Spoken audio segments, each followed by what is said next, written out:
প্রিয় শিক্ষার্থী, আসসালামু আলাইকুম। সবাইকে স্বাগত জানাচ্ছি আজকের বিশেষ ক্লাসে। যদিও আজকের ক্লাসটি তোমাদের কলেজ ভর্তির প্রশ্ন অ্যানালাইসিস বা বিশ্লেষণধর্মী ক্লাস, তবু এটাকে বিশেষ ক্লাস বলছি এই জন্য আমি প্রশ্নগুলো দেখে বুঝতে পেরেছি একটু অসাধারণ, একটু অনন্য লেভেলের। এবং বিগত সালের যে প্রশ্নগুলো সম্পর্কে আমরা কথা বলি, বিশেষ করে যখন প্রতিযোগিতামূলক পরীক্ষা হয়, সেটা বিসিএস বা ইউনিভার্সিটি অ্যাডমিশন বা কলেজ ভর্তির, আমরা বলি তোমার প্রস্তুতিকে যদি শানিত করতে চাও, একটু যদি ভালো করতে চাও, তাহলে বিগত সালের প্রশ্নটা আগে দেখে নাও, যেটা তোমার প্রস্তুতিকে অর্ধেক করিয়ে দিতে পারে। তো চলো, আজকের ক্লাসটি থাকছি আমি তোমাদের সাথে লিখন খন্দকার। যদিও আমাদের এই জায়গায় শুরুতেই একটা স্লাইডে ভুল আছে, সেটা হচ্ছে এই যে শিক্ষক লেখার পরে যে এই যে দুইটা গোল্লা গোল্লা ফোঁটা দেখছো, এইটা কিন্তু আসলে এইভাবে দিতে হবে। হ্যাঁ, এইভাবে দিতে হয় সবসময়। এই যে আমরা মোহাম্মদ দেখি, শুরুতেই এই জিনিসগুলো জানতে হবে। এটা ফাঁকা ফোঁটা নয়, এটা গোল্লা ফোঁটা হবে। ঠিক আছে, আশা করি তোমরা বুঝতে পেরেছো। তো চলো, আজকে আমরা চলে যাচ্ছি নটরডাম কলেজ প্রথমে ভর্তির কিছু দুর্দান্ত লেভেলের প্রশ্নে। এইখানে আমরা শুরু করব। দেখো, প্রথম প্রশ্নটি লক্ষ্য করো, সান্ত্বনা শব্দটির প্রমিত বানান কি? সবসময় যেটি ঘটে পরীক্ষায়, বানান দেওয়া থাকে এবং সেটি থেকে উচ্চারণ করতে হয়, কিন্তু এখানে প্রশ্নকর্তা যে কাজটি করেছে একটু আপার লেভেলে। সেটা কি? সান্ত্বনা শব্দটি উচ্চারণ দিয়েছে, এটির বানান করতে বলছে, এবং এখানে ভুল হওয়ার চান্সটা কোথায় দেখো। প্রথমেই বলি, এখানে একটু ভুল হয়েছে। এইখানে একটা হসন্ত হবে। হ্যাঁ, যখন উচ্চারণ করতে হয় কোনো বর্ণের, যখন উচ্চারিত না হয় ব্যঞ্জন বর্ণে, তখন সেখানে হসন্ত দিতে হয়। তাহলে শান্তনা এর প্রমিত বানান। আমি জানি এখানে তালবস্য দেখে এবং ছোটবেলার অনেক অভ্যাস দেখে অনেকে বানানটা কিন্তু এইভাবে করে ফেলতে পারো, কিন্তু এইভাবে সান্ত্বনা দিলে কিন্তু সান্ত্বনা পাবে না, এটা ভুল। সান্ত্বনা হবে হচ্ছে এই যে, দেখো লক্ষ্য করো, এটি বানানেও আসে। আমি যখন বানান ক্লাস নিব তোমাদের অনেকগুলো বানান শেখাবো। আপাতত মনে রাখো, এখানে উচ্চারণে তালবস্যা হয়েছে কেন? দন্তস্ব সাধারণত উচ্চারণে তালবস্যা হয়। সান্ত্বনা বানান কিন্তু এটি রাইট, এটি কিন্তু নয়। আশা করি তোমরা বুঝতে পেরেছো। তাহলে দেখো, সান্ত্বনা শব্দটির প্রমিত বানান আমি আরো একবার করে দিচ্ছি। এই যে দন্তস্ব দিয়েই মানুষকে সান্ত্বনা দেওয়া শুরু করো, ঠিক আছে, তালবস্যা দিয়ে নয়, যদিও উচ্চারণে এখানে তালবস্যা রয়েছে। আশা করি ব্যাপারটা বুঝতে পেরেছো। এবার চলো আমরা পরের প্রশ্নে চলে যাই। নেত্র শব্দের প্রকৃতি ও প্রত্যয়। তোমরা জানো, প্রকৃতি এবং প্রত্যয়ের বিষয়গুলো বুঝতে গেলে একটু বিশদ আলোচনা দরকার। এটি নিয়ে আমি বিশেষ আলোচনায় যাচ্ছি না, এটি শুধু করে দিচ্ছি। এটা নি যোগ তয়রে ফলা দিলেই হয়ে যাচ্ছে, ঠিক আছে। তাহলে নেত্র এর প্রকৃত প্রত্যয়, এটি নিয়ে আসলে প্রত্যয় যখন শেখাবো তখন এর কারিশমেটিক ব্যাপারগুলো কিন্তু দেখা যাবে। এইবার চলে আসো, দারুণ একটা প্রশ্ন আসছে এবং আমি দেখলাম সমাস থেকে তোমাদের প্রতি বছরই প্রশ্ন করা হচ্ছে, এবং এই জায়গাটায় বিশেষ একটা ব্যাপার আছে, আমি প্রথম দিকে সেটা ক্লিয়ার করতে চাই। এখানে বলছে, লক্ষ্য করো, যে উপমেয় পদের সাথে উপমান পদের অভেদ কল্পনা করা হয় কোন সমাসে? এখানে দুইটা ব্যাপার আছে, একটা উপমেয় এবং একটা হচ্ছে কি উপমান। অর্থাৎ এই ব্যাপারটা একটু প্রথমেই তোমাদের একটা ছকের মাধ্যমে ক্লিয়ার করি।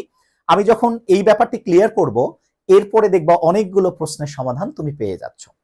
প্রথমেই তোমাদের বলি, যখন দুইটা পদের তুলনা হয়, এই তুলনার সমাসটি শুধুমাত্র কর্মধারয়। কর্মধারয়, এটি হচ্ছে তুলনার সমাস। যখন দুইটা বস্তুর মধ্যে তুলনা হয় তখন কর্মধারয় সমাস হয়। বিশেষ করে আমাদের কর্মধারয়ের তুলনা সমাস হচ্ছে তিনটি, একটা হলো উপমান, একটা হলো উপমিত, আর একটা হলো হচ্ছে আমাদের আরেকটি হলো আমাদের হচ্ছে রূপক কর্মধারয়। তোমরা সবাই জানো, এবং আমি লক্ষ্য করে দেখলাম কর্মধারয়ের এই তিনটি সমাস অনেক বেশি প্রতিযোগিতামূলক পরীক্ষায় এসে থাকে, এবং তোমাদের কলেজ ভর্তির ক্ষেত্রেও এটির প্রাধান্য একেবারে মানে মানে বেশ অনেক বেশি আর কি। তো চলো, উপমান, উপমিত এবং রূপক আমার আজকের আলোচনায় একদম টোটালি ক্লিয়ার করতে চাই তোমাদের। প্রথমেই আবারও তোমরা একটা জিনিস দেখো, আমি একটু এগুলো মুছে দিচ্ছি সহজে বোঝার জন্য, যেন অন্য লেখা তোমাদের চোখে না পড়ে। চলে আসো। তাহলে দুইটা বস্তুর যখন তুলনা হয় তখন, বা দুইটা পদের যখন তুলনা হয়, তুলনা হলে কোন সমাস হয়? প্রথমে আসা হচ্ছে কর্মধারয়। এখন তুলনা সমাস হলে তুলনা কখনো উপমান হয়, কখনো উপমিত হয়, কখনো রূপক, কর্মধারয় হয়। ওকে, এখন আসো, যখন দুইটা শব্দের তুলনা করবা, যেমন আমি তোমাকে বলি চাঁদ মুখ, এখানে মুখকে তুলনা করছি চাঁদের সাথে, বা রক্ত লাল, এখানে রক্তকে তুলনা করছি লালের সাথে। এইখানে আমি যদি বলি মন মাঝি, এখানে মনকে কল্পনা করছি কার সাথে? মাঝির সাথে। আমি এই প্রশ্নটির উত্তরে নিয়ে আসব এবং এই প্রশ্নের মতো আরো যত প্রশ্ন সামনে আমরা পাবো, আমার এই আলোচনাটি তোমাদের সমস্ত প্রশ্নের উত্তর করে দিবে এবং আজীবনের জন্য উপমান, উপমিত, রূপক কর্মধারায় তোমার আর ভুল হবে না। ওকে, এবার আসো।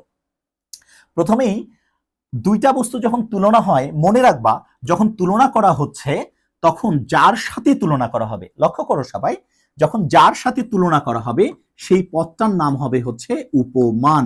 দ্যাট মিন্স এই যে এই পদটি, হ্যাঁ দেখো এই উপমান আর তুলনার এই উপমান এক নয়, এটা হলো সমাস।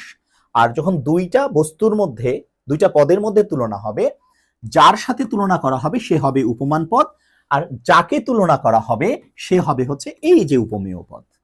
ওকে, তাহলে যখন দুইটার মধ্যে তুলনা হয়, আরো একবার বলছি, যার সাথে তুলনা হবে সে কি উপমান, আর যাকে তুলনা করা হবে সে কি উপমেয় পদ।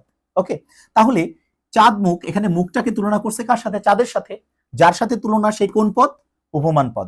আর যাকে তুলনা করা হবে, কাকে তুলনা করেছে? মুখকে, সেটা উপমেয় পদ। যেমন এখানে রক্তকে তুলনা করছে কার সাথে? লালের সাথে, তাহলে লালটা এই জায়গাটাতে হবে উপমান পদ। এখানে মনটাকে তুলনা করছে কার সাথে? মাঝির সাথে, তাহলে মাঝিটা এখানে হবে কি উপমান পদ। যেমন আমি যদি বলি দেখো সিংহ পুরুষ, লক্ষ্য করো সবাই, সিংহ পুরুষ, তাহলে এখানে পুরুষকে তুলনা করছে কার সাথে? সিংহের সাথে, তাহলে সিংহ পদটি উপমান আর পুরুষ পদটি হলো কি উপমেয়। তাহলে তৎপুরুষ সমাসে যখন দুইটা তুলনা হবে বস্তুর মধ্যে অথবা পদের মধ্যে, তখন যার সাথে তুলনা হবে সে উপমান। আবারও বলছি, এই উপমান আর এই উপমানটাকে কখনো কি করবা না? এক করবা না। তো চলো এবার আমরা এই দুইটা বস্তুর তুলনা হয় এবং তুলনা হয়ে কখন উপমান কর্মধারায় হবে, কখন উপমিত হবে, রূপক হবে, সারা জীবনের জন্য শেষ হয়ে যাবে। প্রথমেই দুটি উদাহরণ দিয়ে উপমান আর উপমিত ক্লিয়ার করছি। এইখানে আমি বললাম হচ্ছে দেখো রক্ত লাল, মনোযোগ দিয়ে শুনবা সবাই, হ্যাঁ। আর এই জায়গাটাতে বললাম হচ্ছে চাঁদ মুখ। দুই জায়গায় তুলনা আছে, কিন্তু একটা উপমান একটা উপমিত। কি করে দেখো, এখানে রক্ত লাল, রক্তকে তুলনা করছি কার সাথে? লালের সাথে।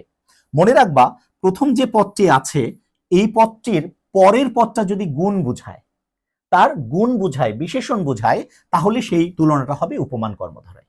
দেখো আমি যদি বলি রক্ত কেমন, কি বলছো? রক্ত লাল, তাহলে এই রক্তের গুণ কি? লাল, তাহলে প্রথম পদটির পরের পদটি যদি তার গুণ বুঝায় তাহলে উপমান। এবার তুমি আসো তো, চাঁদ কেমন, তার উত্তর কি মুখ হবে? বলো, চাঁদের কি কোনো গুণ মুখ? ওরা তুলনা করেছে, মুখকে চাঁদের সাথে তুলনা করেছে, কি কারণে করেছে আমরা জানি না, ধরে নাও। এখন বলো, চাঁদের কি কোনো গুণ মুখ, না মুখের কোনো গুণ চাঁদ? চাঁদের গুণবাচক শব্দ কিন্তু মুখ না, চাঁদ মুখ না, আবার মুখও কিন্তু চাঁদ নয়। তাহলে চাঁদের গুণ মুখ নয়, মুখের গুণ চাঁদ নয়, যখন তুলনা হবে কিন্তু কেউ কারো গুণ নয়, তখন সেটা হবে উপমিত। বুঝতে পেরেছ? এই দুটো আরো উদাহরণ দেই। যেমন আমি এখানে বললাম দেখো কাজল কালো, একটু লক্ষ্য করে দেখো, এই যে কাজল কেমন, তুমি উত্তরে বলছো কি? কালো, তার মানে কাজলের গুণটা কি? কালো, তাহলে এই পদের এটা গুণ বুঝাচ্ছে, তাহলে এটা উপমান। ওকে, একটু আগে বলেছিলাম সিংহ পুরুষ, মনোযোগ দাও, সিংহ পুরুষ, একটু লক্ষ্য করো তো, এই যে সিংহ পুরুষ বলছি, সিংহের কি কোনো গুণ পুরুষ? মোটেই না। পুরুষ কি কোনো গুণ সিংহ? কেউ কারো কি গুণ? গুণ না, তাহলে এটা কি তুলনা হচ্ছে কিন্তু কেউ কারো গুণ না, তাহলে কি হবে? উপমিত। এখন বলো দেখি, আমি যদি বলি দুধ সাদা, তাহলে দুধ কেমন? সাদা, তাহলে দুধের গুণ কি? সাদা, তাহলে এটা উপমান। এখন তোমরা সবাই জানো যে বাহু, বাহু মানে সবাই জানো কি? হাত। এবার বাহুকে তুলনা করছি কার সাথে? লতার সাথে। এখন তোমরা বলো তো, হাতের কি কোনো গুণ লতা হতে পারে? হাত লম্বা হতে পারে, হাত কালো হতে পারে, হাত সাদা হতে পারে, এটা তার গুণ হতে পারে, কিন্তু লতা কিন্তু কখনো হাতের গুণ হতে পারে না। তাহলে এটা তুলনা করেছে ঠিকই, কিন্তু কেউ কারো গুণ নয়, তাহলে এটা কি? উপমিত। এখন আমি যদি বলি দেখো ধনুক বাঁকা, হ্যাঁ লক্ষ্য করো, আমি যদি তোমাকে প্রশ্ন করি ধনুক কেমন, তুমি বললা ধনুকটা তো বাঁকা, তাহলে বাঁকাটা ধনুকের কি? গুণ বুঝাচ্ছে। ওকে, তাহলে এটা উপমিত। এইবার আসো, আমি বললাম নয়ন, সবাই জানো নয়ন মানে কিন্তু চোখ, আর পাশে তুলনা করছি কার সাথে? পদ্মর সাথে, নয়ন পদ্ম। বলো তো চোখের কি কোনো গুণ পদ্ম? না, তাহলে এটা কি হয়ে যাবে? এটা উপমিত হয়ে যাবে। এইভাবে তুমি তোমার পাঠ্য বইয়ে খেয়াল করবা, এই পাশে একটা শব্দ, পাশেটা তার গুণ বোঝাবে, যখনই তারটা গুণ বোঝাবে তখন সেটা উপমান, আর এইটা শব্দ এটা তার গুণ না। আমি যদি বললাম চাঁদ গোল, হতে পারতো, চাঁদ চ্যাপ্টা, তাহলে হতে পারতো, কিন্তু চাঁদের কোনো গুণ মুখ নয়। এইভাবে বই থেকে মেলাবা। আশা করি এই দুইটা বুঝতে পেরেছ। এইবার চলো যাওয়া যাক পরের রূপক কর্মধারয় কিভাবে বুঝবা। প্রথমেই রূপকের জন্য আমি এই জায়গায় বেশ কিছু শব্দ নিয়ে নিলাম। ধরে নাও প্রথমে নিলাম মন মাঝি, এরপর নিলাম জীবন প্রদীপ। হ্যাঁ, আমি বেশি উদাহরণ টানবো না, সময় নষ্ট করব না। হ্যাঁ, মন মাঝি, জীবন প্রদীপ। হ্যাঁ, এখানে নিলাম যৌবন সূর্য। ঠিক আছে, যৌবন সূর্য। লক্ষ্য করো, এখানে মনকে তুলনা করছে কার সাথে? মাঝির সাথে। জীবনকে তুলনা করছে কার সাথে? প্রদীপের সাথে। যৌবনকে তুলনা করছে কার সাথে? সূর্যের সাথে। এখন তুমি বলতে পারো যে ভাইয়া মনকে তুলনা করছে মাঝির সাথে, কিন্তু মনের তো কোনো গুণ মাঝি নয়, তাহলে এই জিনিসটা আমি কেন রূপক অ্যান্সার করব? এটার অ্যান্সার তো আমি উপমিতও করতে পারি, কারণ প্রথমটি শব্দ পরেরটি তার যদি গুণ হয়ে যায় এটা উপমান হয়, বুঝলাম। কিন্তু চাঁদের কোনো গুণ মুখ নয়, এটা তো উপমিত। তাহলে মনের কোনো গুণ মাঝি নয়, জীবনের কোনো গুণ প্রদীপ নয়, যৌবনের কোনো গুণ সূর্য নয়, তাহলে এটা যদি আমি ভুল করে উপমিত অ্যান্সার করি, তুমি অ্যান্সার করবা না। কেন করবা না? এই যে লক্ষ্য করে দেখো, উপমিত আর রূপকের মধ্যে যে পার্থক্যের বিষয়টা আছে, তুলনা হবে। কিন্তু তুমি বলো তো, এই যে চাঁদ, এটা তুমি দেখতে পাও কি পাও না? দেখতে পাও। এই যে মুখ, এটা দেখতে পাও কি পাও না? দেখতে পাও। যেমন আমি আরো একটা উদাহরণ দিচ্ছি, ফুলকুমারী। তাহলে কুমারীকে তুলনা করেছি কার সাথে? ফুলের সাথে। বলো তো ফুলের কি কোনো গুণ কুমারী? মোটেই না। কুমারীর কোনো কোনো গুণ ফুল? মোটেই না, কেউ কারো গুণ না কিন্তু। তাহলে পারে এটা উপমিত। ফুলও দেখা যায়, কুমারীও দেখা যায়। এইবার মনোযোগ দাও, যখন দুইজনের সাথে তুলনা করবে, কেউ কারো গুণ না, উপমিত অ্যান্সার করতে যাওয়ার আগে সাবধান। কি বলতো, এই যে দেখো, প্রথম রূপক হলে তুলনা হবে, কিন্তু প্রথমটি দেখা যাবে না। প্রথমটি কি হবে না? প্রথমটি দেখা যাবে না। মন দেখা যায় না, মাঝে কিন্তু দেখা যায়। এইবার দেখো, জীবন কি দেখা যায় না? তুলনা করছে কার সাথে? প্রদীপ। প্রদীপ কিন্তু দেখা যায়। এইবার আসো, যৌবন, এটা কি দেখা যায়? মোটেই না। সূর্য কিন্তু দেখা যায়। এইবার আমি যদি বলি পরাণ পাখি, আমরা বলি না ওই যে পরাণ পাখি, ঠিক আছে? তাহলে তোমরা আমাকে বলো, পরাণকে তুলনা করছি পাখির সাথে, এই পরাণ কি দেখা যায়? পরাণ, মন, এটা কিন্তু দেখা যায় না, কিন্তু পাখি কিন্তু দেখা যায়। তাহলে তুলনা হবে, প্রথমটি অদৃশ্য, পরেরটি যদি দেখা যায়, তাহলে সেটা হয়ে যাবে কি? রূপক। অর্থাৎ এখানে একটা কল্পনা থাকবে, দুইটার তুলনা থাকবে, কিন্তু মনটাকে আমরা কি করি? কল্পনা করে নিই। কল্পনা করে নিয়ে তারপর মাঝির সাথে তুলনা করতে হয়। ওকে, তাহলে তুলনা হলেই একটা উপমান আর একটা উপমেয় হবে পদ। তুলনা করলে একটা পদ উপমান আর একটা উপমেয়, প্রথমেই বলেছি। কিন্তু প্রথমটা যদি কল্পনা করে নিতে হয়, তাহলে পারে এই উপমান উপমেয় পদ যদি কল্পনা করে নেওয়া হয়, তাহলে সেটা হয়ে যাবে কি? রূপক। ক্লিয়ার কনসেপ্টটা? তাহলে চলে আসো, এরপরে এই যে বুঝালাম, এটা যারা বুঝতে পেরেছো তারা অনেক প্রশ্ন সলভ করতে পারবা। এই যে দেখো, উপমেয় পদের সাথে উপমান পদের অভেদ বা অভিন্ন কল্পনা করায় কোন সমাস হয়? অর্থাৎ দুইটা পদের ভিতরে একটা তোমাকে কল্পনা করতে হয়, দুজনের মধ্যে কল্পনা করে নিতে হয়, একটা মনকে কল্পনা করে নিতে হয়, তাহলে সেটা হয়ে যাবে হচ্ছে রূপক কর্মধারয়। এই ব্যাখ্যাটা যারা দেখলা, একটু পরে দেখবা যে পরের প্রশ্নগুলো কি মজা মজা করে অ্যান্সার করা যাবে। ওকে, চলো তাহলে আমরা পরের প্রশ্নে চলে যাই। হয়ে গেল এটা। এবার 4 নম্বর প্রশ্নে চলে যাচ্ছি। গৌড়ীয় ব্যাকরণ গ্রন্থের রচয়িতা কে? এখানে আসলে তোমাদের তো 4টা মাল্টিপল চয়েস থাকে, এখানে উত্তরগুলো করে দিতে হয়, কিছু ক্ষেত্রে না হলে বোঝা যায় না। গৌড়ীয় ব্যাকরণ গ্রন্থের রচয়িতা, এইটা কিন্তু সাধারণ প্রশ্ন না, এটা দেওয়ার পেছনে কারণ আছে। আমি প্রথমে উত্তরটা লিখে দিই, তারপরে ব্যাখ্যা করব। গৌড়ীয় ব্যাকরণ গ্রন্থের রচয়িতা হচ্ছে আমাদের রাজা রামমোহন রায়। তোমরা সবাই নাম জানো, রামমোহন রায়। এখন এই প্রশ্নটা কেন দিয়েছে জানো? দেখো, রাজা রামমোহন রায় গৌড়ীয় ব্যাকরণ, এইটির পেছনে একটা যৌক্তিক কারণ আছে। তোমরা জানো যে আমাদের বাংলা ব্যাকরণ কিন্তু প্রথমেই কোনো বাঙালি রচনা করেননি। আমাদের বাংলার প্রথম ব্যাকরণ রচনা করেছিলেন যিনি, তার নাম মনোয়াল দা আসাম্পু সাউ। এরপরে যিনি পূর্ণাঙ্গ ব্যাকরণ রচনা করেছিলেন তার নাম এন.বি. হ্যালহেড, মানে ন্যাথিয়াল ব্রেস্তি হ্যালহেড। এটা 1778, আর ওইটা হচ্ছে 1734।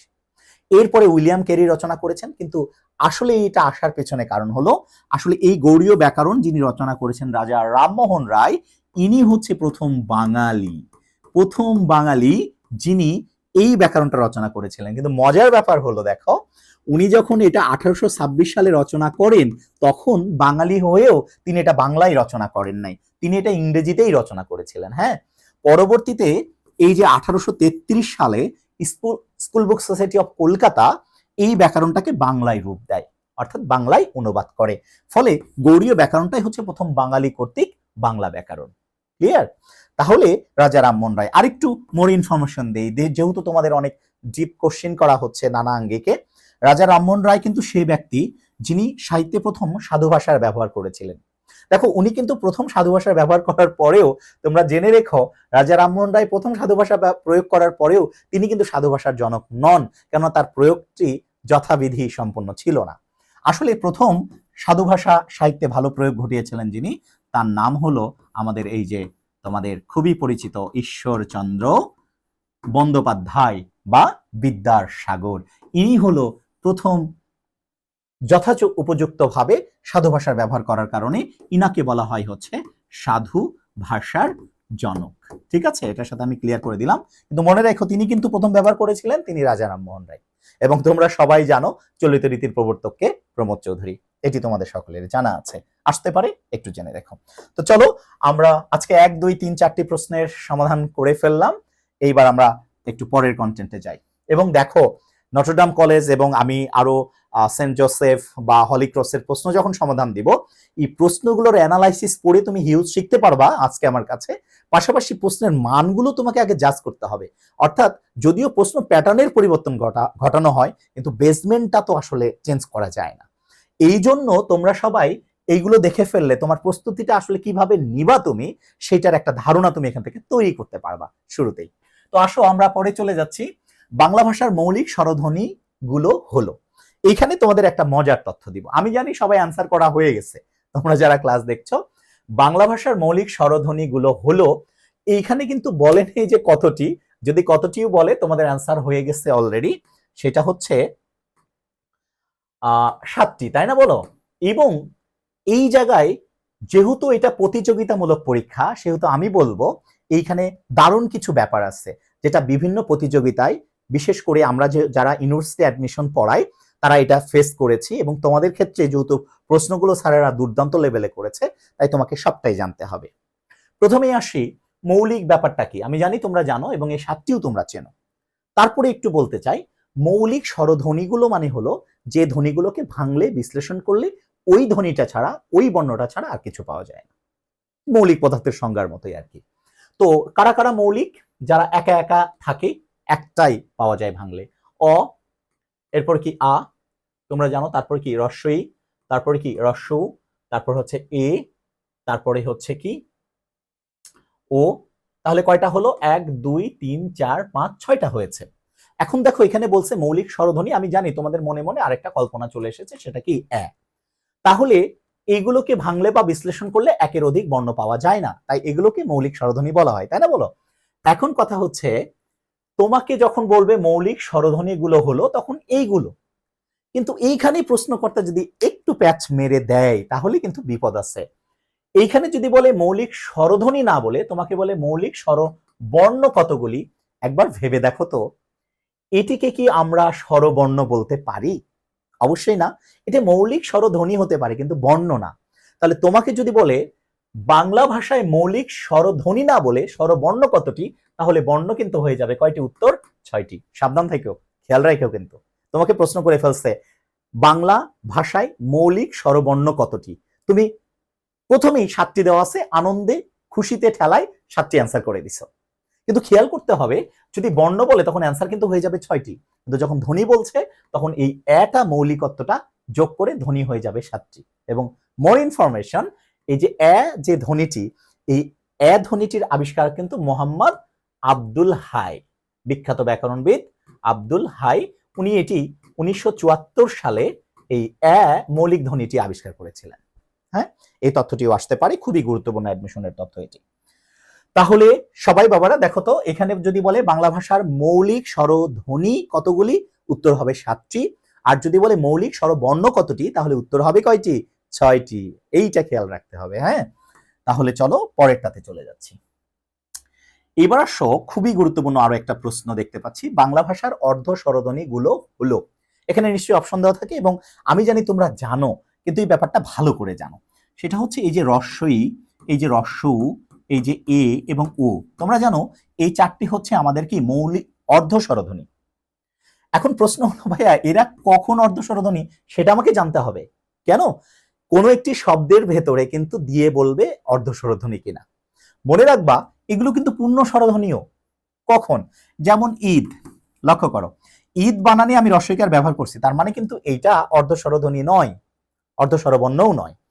ঈদ বানানটা কিন্তু আবার খেয়াল করো, ঈদ বানান কিন্তু এমন, আগে ঈদ বানানটা কি ছিল, ঈদ বানান এরকম ছিল, তাই না, মজা ছিল, ঈদের আনন্দ অনেক বেশি ছিল। কিন্তু বাংলা একাডেমি বলেছে বিদেশি শব্দগুলোতে দীর্ঘইকার প্রযোজ্য না বানানের ক্ষেত্রে। হ্যাঁ, তাহলে ঈদ যেহেতু আরবি শব্দ, এখানে দীর্ঘইকার দেওয়া যাবে না, যদি ঈদের আনন্দ অনেকটা কম মনে হচ্ছে ওখানে, তাই না বলো। দেখো ঈদ শব্দটিতে কিন্তু হ্রস্বইকার, এটি অর্ধস্বর নয়। ঈদ, ঈদ এটা পূর্ণ উচ্চারণ করা যাচ্ছে, কিন্তু এই হ্রস্বইকার যখন পরে বসে, এটা কিন্তু ব ই না, ব ই না, এই ব ইটা দাও তো, আমরা কিন্তু এটা বলি না, এটা বলি কি বই। সুতরাং এইখানে কিন্তু ইটার পূর্ণ উচ্চারণ হচ্ছে না, ফলে এইখানে এটা কিন্তু অর্ধস্বর। ঠিক আছে, যেমন জাহাঙ্গীরনগর ইউনিভার্সিটিতে একটা প্রশ্ন এসেছিল, মই শব্দটির হ্রস্বইকার কোন স্বর। দেখো এটা কিন্তু ম ই না, এটা হচ্ছে মই, অর্ধেক স্বর। যেমন ইমান শব্দটিতে এটা কিন্তু অর্ধস্বর না। হ্যাঁ, এই ইমান শব্দ অর্ধস্বর হলে তো ইমানই থাকবে না, এইটা পূর্ণ স্বর প্রথমে বসলে, কিন্তু পরে বসলে এটা অর্ধস্বর। যেমন আমি কিন্তু বাসায় গিয়ে বলবো না এই ব উ, আমি কি বলবো ব উ, কিন্তু তুমি তোমার বান্ধবী উষাকে বলতে পারো এই উষা এদিকে, তাহলে উষা বলা যায়, কিন্তু ব উ বলা যায় না। হ্যাঁ, এটা বউ। ঠিক আছে, যদিও আমাদের রিয়াদ সাহেব এখন মেসেজিং করছে বসে বসে, কিন্তু হয়তো তার ব উ হয়নি, তাও করছে, যাকে আমার পাশে আসছে। তো এবার আসো, এই যে দেখো এটা কিন্তু ব উ না, বউ। তার মানে আমরা বুঝলাম এইগুলো যখন পরে বসে তখন সেটা অর্ধস্বর। যেমন এই যে দেখো আমি এখানে ব্যবহার করলাম ও, আমরা কিন্তু বলবো না এই তুমি যা ও, যা ও বলবো না, কিন্তু যাও, যাও মানে ওটা অল্প বলছি, সুতরাং এটা হয়ে যাবে কি অর্ধস্বর। কিন্তু ওপর শব্দটিতে ও নিশ্চয় অর্ধস্বর তোমরা বলবা না, তাহলে আমরা জানলাম অবশ্যই অর্ধস্বর চারটি, কিন্তু এটি ব্যবহার বিধির উপরে ডিপেন্ড করে, এরা সবসময় অর্ধস্বর নয়, যখন পরে বসবে তখন অর্ধস্বর হবে। হ্যাঁ, এটা আমরা একটু খেয়াল করব। ওকে, তাহলে আমরা এটাও পেয়ে গেলাম। 7 নম্বর প্রশ্নটি নিয়ে অ্যানালাইসিস আমি দিতে চাই না। সাদা শব্দটি বিশেষণ, কিন্তু যখন সাদা আমি একটি সাদা পাঞ্জাবি কিনেছি তখন তা কি হবে। দেখো এই যে পাঞ্জাবিটার গুণ প্রকাশ করছে, পাঞ্জাবিটার গুণ বা রূপ প্রকাশ করছে, তাহলে এটা তখন রূপবাচক বিশেষণ হয়ে যাবে। কিন্তু এখানে একটা শিখার বিষয় আছে তোমাদের, যখন শুধু সাদাটা কারো রং বোঝাচ্ছে, এটা অবশ্যই বিশেষণ, কিন্তু স্পেসিফিক যখন কারো রূপ প্রকাশ করবে, গুণ প্রকাশ করবে, গুণ বা রূপবাচক বিশেষণ সেটা হবে। কিন্তু মাথায় রাখতে হবে, তোমার নিচে না, সরি, পাঞ্জাবি এবং সাদা যদি লেখাটা থাকে সাদা পাঞ্জাবি, লক্ষ্য করো সবাই, হ্যাঁ খুব গুরুত্বপূর্ণ বিষয় আছে, এই পুরোটার উপর দাগ দেওয়া থাকে, তখন কিন্তু এটার বিশেষণ থাকবে না। সাদা পাঞ্জাবি এটা কোন পদ, এটা হয়ে যাবে বিশেষ্য পদ, কেননা এইখানে একটা বিশেষ্য রয়েছে, এর সাথে বিশেষণ বসলে এই পুরোটা মিলে বিশেষ্য হয়ে যাবে। ঠিক আছে, কিন্তু যখন বলবে শুধু সাদা, পাঞ্জাবির গুণ বা রূপ প্রকাশ করেছে, তাই আমরা রূপবাচক বলবো।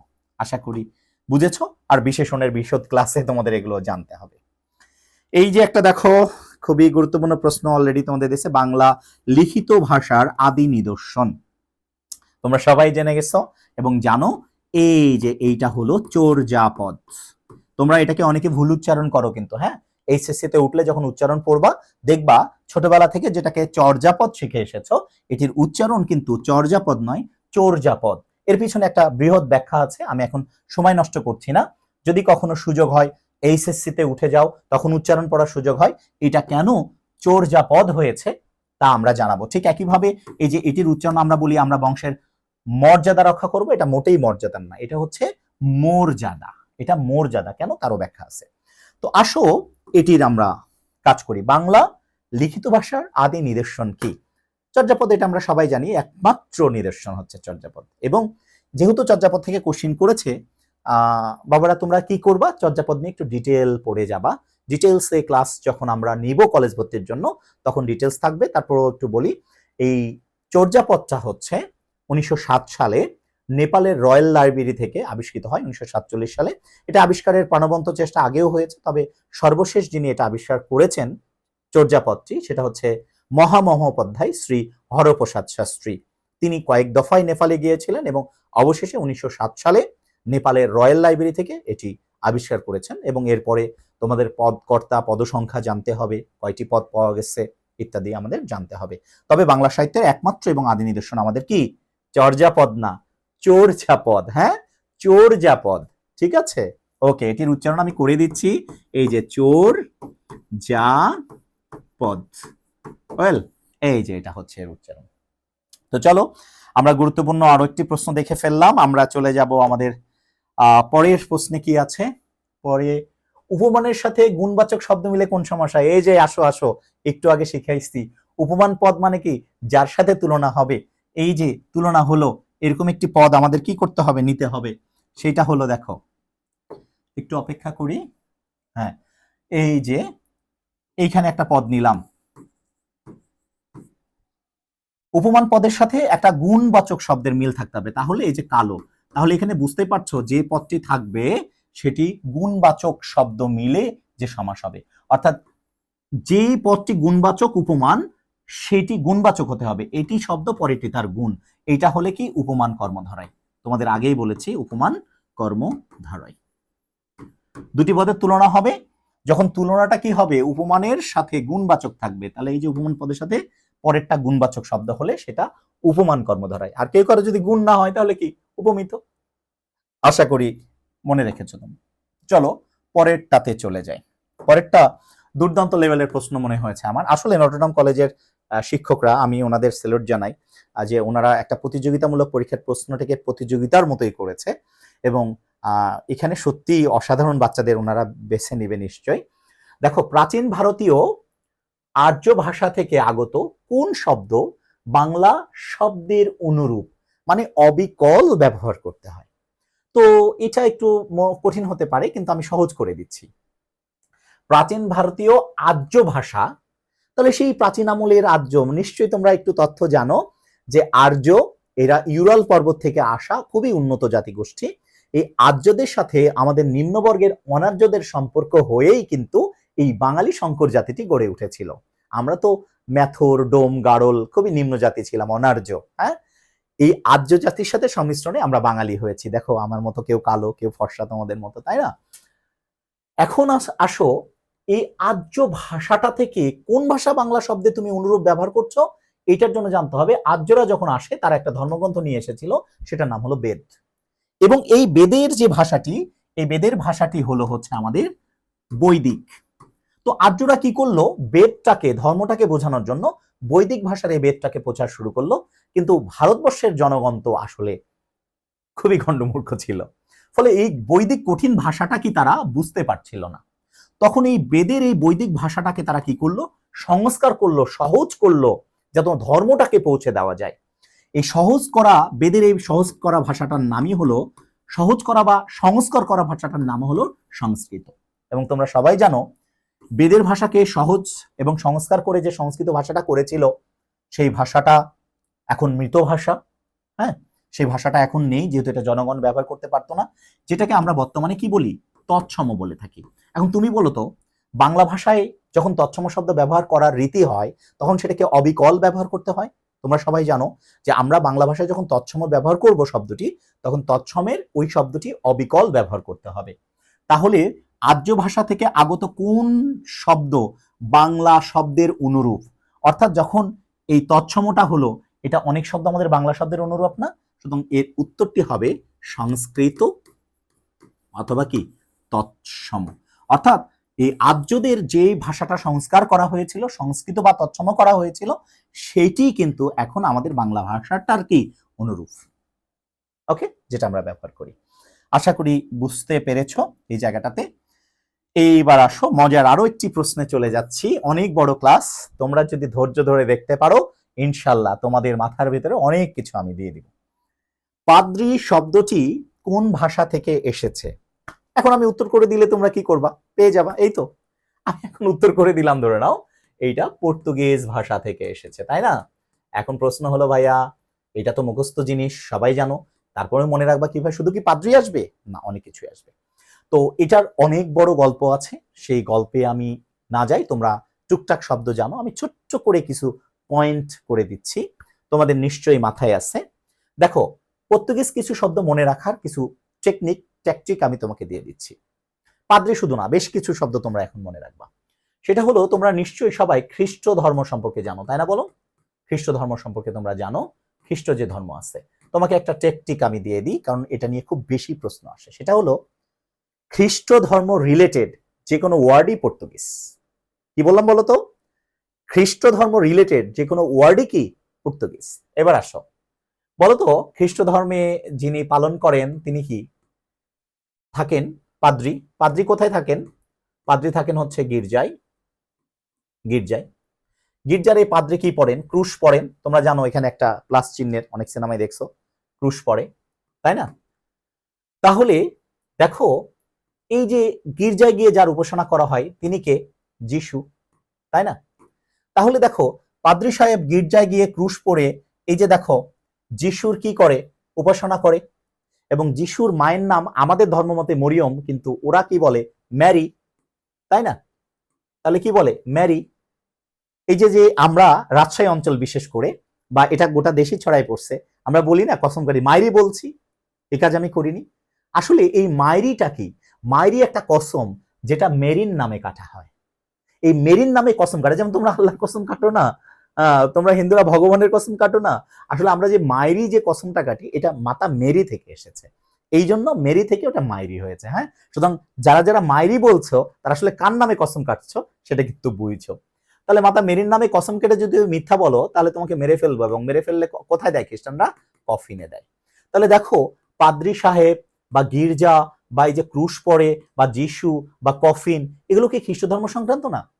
দেখো তোমাদের পরীক্ষায় গির্জা, যিশু এগুলো আসে তো। ওকে, এগুলো হচ্ছে পর্তুগিজ শব্দ। এর বাইরেও তোমরা জানো আনারস, আতা, পেয়ারা, আলপিন, হ্যাঁ, এগুলো দিয়ে যখন বিশদ ক্লাসে গল্প করব, আতা, আনারস, পেঁপে, হ্যাঁ, আলপিন, গুদাম, হ্যাঁ, এই বিষয়গুলো গল্পে থাকবে, তখন এগুলো তো পারবা। আজকে যেহেতু প্রশ্ন বিশ্লেষণ ক্লাস, আমি যাচ্ছি না। তাহলে তোমরা ইন জেনারেলি জানো আতা, আনারস, আলপিন, পেয়ারা এগুলো সব পর্তুগিজ শব্দ, এমনি মুখস্থ আছে তোমাদের। তো ওকে, একটু ভাইয়া আসতে দিতে হবে, ঠিক আছে? তো আসেন, আমি ক্লাস নিচ্ছি, সবাই আমাকে আশেপাশে থেকে ডিস্টার্ব করছে, যদিও আমি এই ক্লাসের জন্য ডিস্টার্ব নিচ্ছি না। তো চলে আসি তাহলে, পাদ্রির সাথে সাথে তোমরা কিছু শিখলা। আমাদের বিশদ ক্লাসগুলো অনেক অনেক বেশি লংজিভিটি থাকবে, সেগুলো লেন্থ থাকবে বেশি, যেহেতু প্রশ্ন বিশ্লেষণ আমি সবগুলোতে যাচ্ছি না, ঠিক আছে বাবারা? এইবার আসো সদুপায়, বুঝতেই পারছো খুব দারুণ একটা সন্ধি বিচ্ছেদ দিয়েছে। সন্ধি বিচ্ছেদ সদুপায় আসতে পারে, তোমাদের তদুপায় আসতে পারে, তোমাদের সদুত্তর আসতে পারে, হ্যাঁ, সদুত্তর আসতে পারে, বিভিন্ন কিছুই আসতে পারে। তো এটা সন্ধি বিচ্ছেদ হচ্ছে এই যে সৎ যোগ উপায়, হ্যাঁ, তাহলে তদুপায় কি হবে? তৎযোগ উপায়। সদুত্তর কি হবে? সৎ যোগ উত্তর, ইত্যাদি। এগুলো সন্ধি বিচ্ছেদের ক্লাসে আমরা পাবো, একটু করে দিলাম তোমাদের। সর্বোচ্চ 15 বাক্যে ঘূর্ণিঝড় রেমাল। রেমাল যে কবে চলে গেছে এটা গতবারের প্রশ্ন, তো রেমাল এবার রেমাল আসবে না, নিশ্চয়ই আসলে অতি সাম্প্রতিক কোনো তথ্য দিবে, তখন সেগুলো নিয়ে আমাদের সাজেশনমূলক ক্লাসে থাকবে ইনশাল্লাহ। ওকে, তাহলে রেমাল নিয়ে আমরা বেসামাল না হই, সেগুলো নিয়ে ক্লাস না করি। তো চলো আমরা পরের কন্টেন্টে চলে যাই। এই যে দারুণ একটা প্রশ্ন চলে আসো, দারুণ প্রশ্নে। আমি জানি যারা কলেজ ভর্তির জন্য প্রস্তুতি নিচ্ছ তারা নিঃসন্দেহে অনেক পড়ুয়া স্টুডেন্ট, সুতরাং ক্লাসটি দীর্ঘ হলেও সমস্যা নেই, কারণ বুঝে বুঝে অনেক কিছু শেখা সম্ভব। এই যে আসো, দারুণ একটা শব্দ মৃগাঙ্ক। জেনারেলি তোমরা জানো মৃগ শব্দের অর্থ হরিণ, কিন্তু যারা অ্যাডমিশন দিবা তারা জানবা মৃগ মানে শুধু হরিণ জানলে হবে না। তো এটাকে করে দিই, মৃগাঙ্ক এর প্রতিশব্দ কি? প্রতিশব্দ মানে কি? সমার্থক শব্দ কি, তাই না? এই মৃগাঙ্ক, মৃগ মানে হরিণ, তাহলে মৃগাঙ্ক মানে তোমরা জানো এই সমার্থক শব্দ হলো চাঁদ। ভাই এটা চাঁদ হলো কি করে? আরো একটা শব্দ বলি, এই মৃগাঙ্কের সাথে সাথে, মৃগাঙ্কর সাথে সাথে আরেকটা শব্দ বলি, সেটা হচ্ছে শশাঙ্ক। তোমরা সবাই জানো শশাঙ্ক, এইটাকে আবার শশাঙ্ক সম্রাট, ওই যে মধ্যযুগের যে শ্রেষ্ঠ সম্রাট, সম্রাট অশোক, বা সরি মধ্যযুগের না, গৌড় যুগের পরে যে শশাঙ্ক, সেটি আবার মনে করো না। তাহলে মৃগাঙ্ক মানে চাঁদ, শশাঙ্ক মানে চাঁদ, এটা হলো কেন? কিভাবে হলো? আসলে এটা একটু সাহিত্য মন থাকতে হবে, সাহিত্য থাকলে অনেক কিছু অঙ্ক করা যাবে। দেখো, প্রাচীন আমলে, ভারতে প্রাচীন আমলে যে চাঁদ দেখা যেত, চাঁদ নিয়ে তো আসলে দূরবীক্ষণ যন্ত্র ছিল না, চাঁদের এত কাছাকাছি আমরা যেতে পারিনি, চাঁদ শুধুই আমাদের কাছে কল্পনার বস্তু ছিল, ফলে তখন সাহিত্য কিন্তু খুব জোরালো ছিল। তো সেই সময় চাঁদের গায়ে যে কালো কালো দাগ দেখা যেত, আঁকানো দেখা যেত, এই জন্য বলে চাঁদের গায়েও আছে কলঙ্ক। আসলে এটা সাহিত্যের ভাষা। হ্যাঁ, তো সাহিত্য তোমাকে অনেক কিছুই করাতে পারে, তোমার একদম পেতনি টাইপের গার্লফ্রেন্ডকে অনেক রূপসী বানিয়ে দিতে পারে সাহিত্য। তো চাঁদের গায়ে যে কালো কালো দাগ, এরা অনেকে কল্পনা করতো হরিণের মতো, এগুলোকে হরিণ মনে করতো। তাহলে মৃগ মানে হরিণ, আর এখানে হরিণ অঙ্কন করে রাখছে চাঁদে, এই জন্য মৃদাঙ্ক মানে কি চাঁদ। আবার অনেকে এই যে কালো কালো এগুলোকে কি খরগোশের মতো মনে করতে, যে খরগোশ বসে আছে মনে হয় কালো, এটা শশ শব্দের অর্থ হলো খরগোশ, বুঝছো, খরগোশ। এই খরগোশ অঙ্কন করা আছে চাঁদে এমন মনে করতো, এই জন্য এর আরেকটা নাম হচ্ছে শশাঙ্ক। অর্থাৎ প্রাচীনকালে এগুলো কল্পনার মধ্যে দিয়ে অনেকে হরিণ মনে করত, অনেকে খরগোশ মনে করত, যে খরগোশ আঁকা আছে, অঙ্কন করা আছে, এই জন্য মৃদ যোগ অঙ্ক মৃগাঙ্ক, শশ যোগ অঙ্ক শশাঙ্ক। হ্যাঁ, এইটাই আর কি। তবে পাশাপাশি শিক্ষার্থীদের যেহেতু অ্যাডমিশন দিবা, বলে রাখি মৃগ শব্দের অর্থ হরিণ জানলেও এটা সব সময় কিন্তু হরিণ হবে না, এটা ডিপেন্ড করবে শব্দের উপরে। মৃগ মানে জেনে রেখো এটার অর্থ কিন্তু পশুও। হ্যাঁ, যেমন তোমাদের প্রশ্ন আসতে পারে শাখা মৃগ, শাখা মৃগ, এখন কি শাখা হরিণ হবে না, শাখা মৃগ মানে তখন হয়ে যাবে বানর। আমি যদি বলি জলমৃগ, তখন মানে আবার কি জলের হরিণ হবে না, এটা হয়ে যাবে মাছ, মনে রেখো। হ্যাঁ, তাহলে মৃগ অর্থ এখানে কিন্তু আসলে হরিণ না, এটার অর্থ পশু। শাখা মৃগ মানে হচ্ছে, শাখা মানে ডালে যারা ঘুরে বেড়ায়, এই শাখা মৃগ মানে হচ্ছে বানর। আর এই যে বানর আমি লিখে দিলাম, একটু লিখে নিও। আর জলমৃগ মানে কি মাছ। তবে এখানে মৃগ অর্থ হরিণী। তাহলে শশাঙ্ক মানে আমরা জানলাম চাঁদ, আবার মৃগাঙ্ক মানেও আমরা জানলাম কি চাঁদ। ওকে, চলো পরেরটাতে চলে যাওয়া যাক। এটা খুব সংক্ষেপে হয়ে যাবে। ৯-৬ বাগধারার অর্থ কি? এটা বাগধারা মুখস্থ বিদ্যা, তোমরা জানো। ৯-৬ করো না, টাকা পয়সা নিয়ে যে ৯-৬ করো না মানে কি অপব্যয় করো না, অপচয় করো না, এটা হলো অপচয় বা অপব্যয়। দ্যাটস ইট, এখানে আর আলোচনা নেই। বিপরীত শব্দ একে অপরের কি? রাত দিন, আয় ব্যয়। যখন বলি আয়ের সাথে ব্যয়, অটোমেটিক্যালি ওটার অর্থগত পরিপূর্ণতা নিয়ে আসে, তাই না? এই জন্য একে অপরের আমরা বলবো এটা কি পরিপূরক। লিখিত পরীক্ষা না তো, তোমাদের তো অপশন থাকবে, সুতরাং সমস্যা হবে না। পরেরটাতে চলে যাচ্ছি, দেখো তরিতাহত। এটা সমাসের ব্যাপার, ব্যাসবাক্য সহ সমাস নির্ণয় করে বলছে। আসলে এটা তরিত দ্বারা আহত। হ্যাঁ, তরিত দ্বারা আহত হয়েছে, তরিতাহত হয়েছে মানে বিদ্যুৎ শক করে না, ওইটা আর কি। হ্যাঁ, এটা একটু বাংলা ভাষায় বলেছে, তৎসম ভাষা ব্যবহার করছে, তরিত দ্বারা আহত। এটা তোমরা জানো, তৃতীয় তৎপুরুষ। যখন সমাস শিখবা তখন ইনশাল্লাহ এগুলো ইজি হয়ে আসবে। ওকে, এবার পরের প্রশ্নে চলে যাচ্ছি। কোনটি প্রয়োগের মাধ্যমে ভাষা আরো বেশি প্রাণবন্ত হয়? তোমরা জানো আমাদের ভাষায় যদি আমরা বেশি বেশি প্রবাদ বাক্য ব্যবহার করি, হ্যাঁ, মাঝে মধ্যে দেখবা যে নাচতে গিয়ে, নাচছে কিন্তু স্টেজের উপরে, নাচতে পারে নাই, পড়ে গেছে। আমরা কিন্তু বলি না নাচতে না জানলে স্টেজ বাঁকা, আমরা বলি নাচতে না জানলে উঠোন বাঁকা, তাই না? তো এগুলো ব্যবহার করে অর্থটাকে প্রাণবন্ত করা যায়। বিশেষ করে আমরা যদি বাগধারা ব্যবহার করি তাহলে খুবই প্রাণবন্ত হয়ে ওঠে। হ্যাঁ, তাই বাগধারা যারা বেশি জানো তারা মাঝে মধ্যে বাগধারা ব্যবহার করে অনেক সময় গোপনীয় অন্য কথা বুঝাই দেওয়া যায়।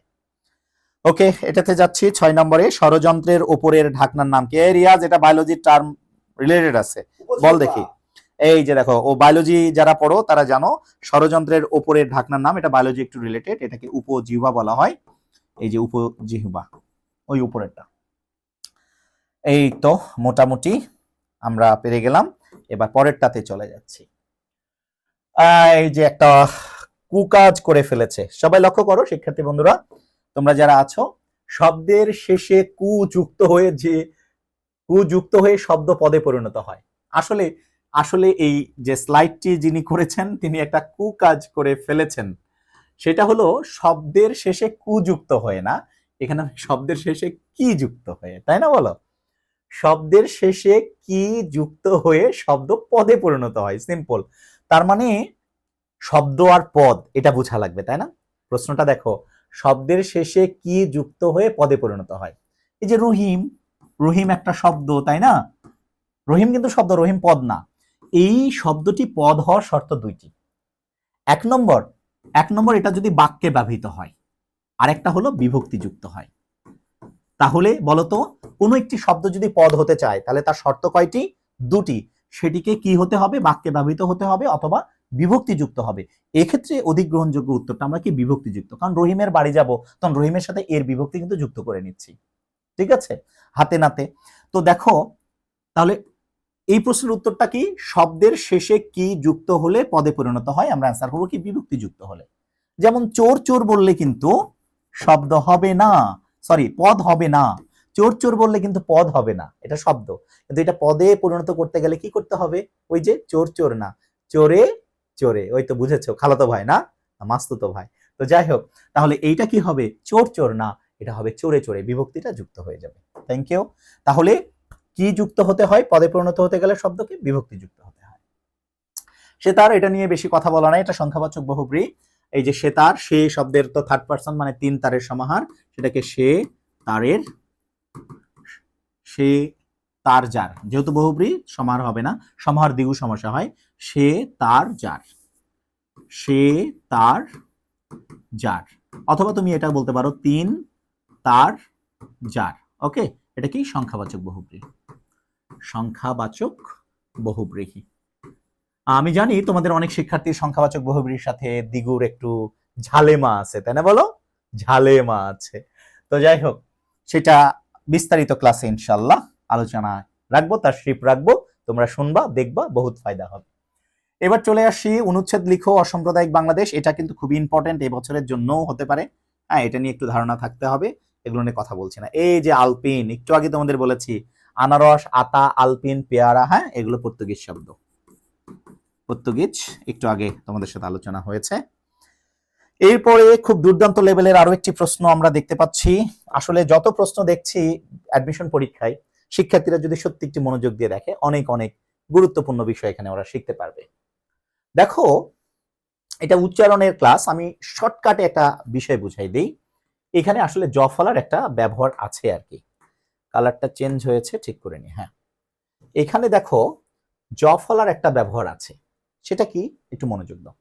এই জ ফলাটা কিন্তু শব্দের তিন জায়গায় বসে। হ্যাঁ, এটা যদি প্রথমে বসে, তাহলে জ ফলা কি করবে, একটা আকার নেবে উচ্চারণে গিয়ে। হ্যাঁ, বানানে যদি জ ফলা থাকে প্রথম বর্ণে, তাহলে ও কি করবে, একটা আকার নেবে। এই জ ফলাটি যখন মাঝে বা শেষে বসে, তখন যে বর্ণের সাথে বসবে সেই বর্ণটাকে দুইবার করবে। হ্যাঁ, যেমন দেখো শেষে বসালাম, এটা কিন্তু পদ্য, তোমরা জানো দকে দুইবার নিতে হচ্ছে, পদ্য। হ্যাঁ, যেমন এই যে দেখো উদ্যান, উদ্যান, তাহলে বলো তো জফলা কোথায় বসছে, মাঝে বা শেষে বসলে উক্ত বর্ণের কি হয়, দ্বিত্ব হয়, তাহলে এটা হয়ে যাচ্ছে হচ্ছে উদ্যান। আশা করি বুঝছো। আবারও বলছি কথাটা, যেহেতু একটু ফাস্ট বলছি, তোমরা ছোট মানুষ। এই যে দেখো জফলা যদি মাঝে বা শেষে বসে, তাহলে উক্ত বর্ণের কি হয়, দ্বিত্ব হয়। যখনই পদ্যের শেষে বসছে, দ কিন্তু দুইবার হয়েছে। এইবার যদি বলি উদ্যান, দেখো জফলাটা কিন্তু মাঝখানে বসেছে, তার মানে এখানে দও কিন্তু দুইবার হয়েছে। তাহলে জফলা উচ্চারণে যদি মাঝে বা শেষে বসে, উক্ত বর্ণের কি হয়, দ্বিত্ব হয়। আর বলেছি জফলা যদি প্রথম বর্ণে বসে, তাহলে জফলা একটা কি নিবে, আকার নিবে। যেমন এই যে তোমরা ব্যয় করে আমাদের কাছে পড়তে আসো, তাই না, তাহলে জফলা প্রথম বর্ণে আছে, তাহলে এটা উচ্চারণে কি হবে, আকার নিবে একটা, দ্যাটস ইট।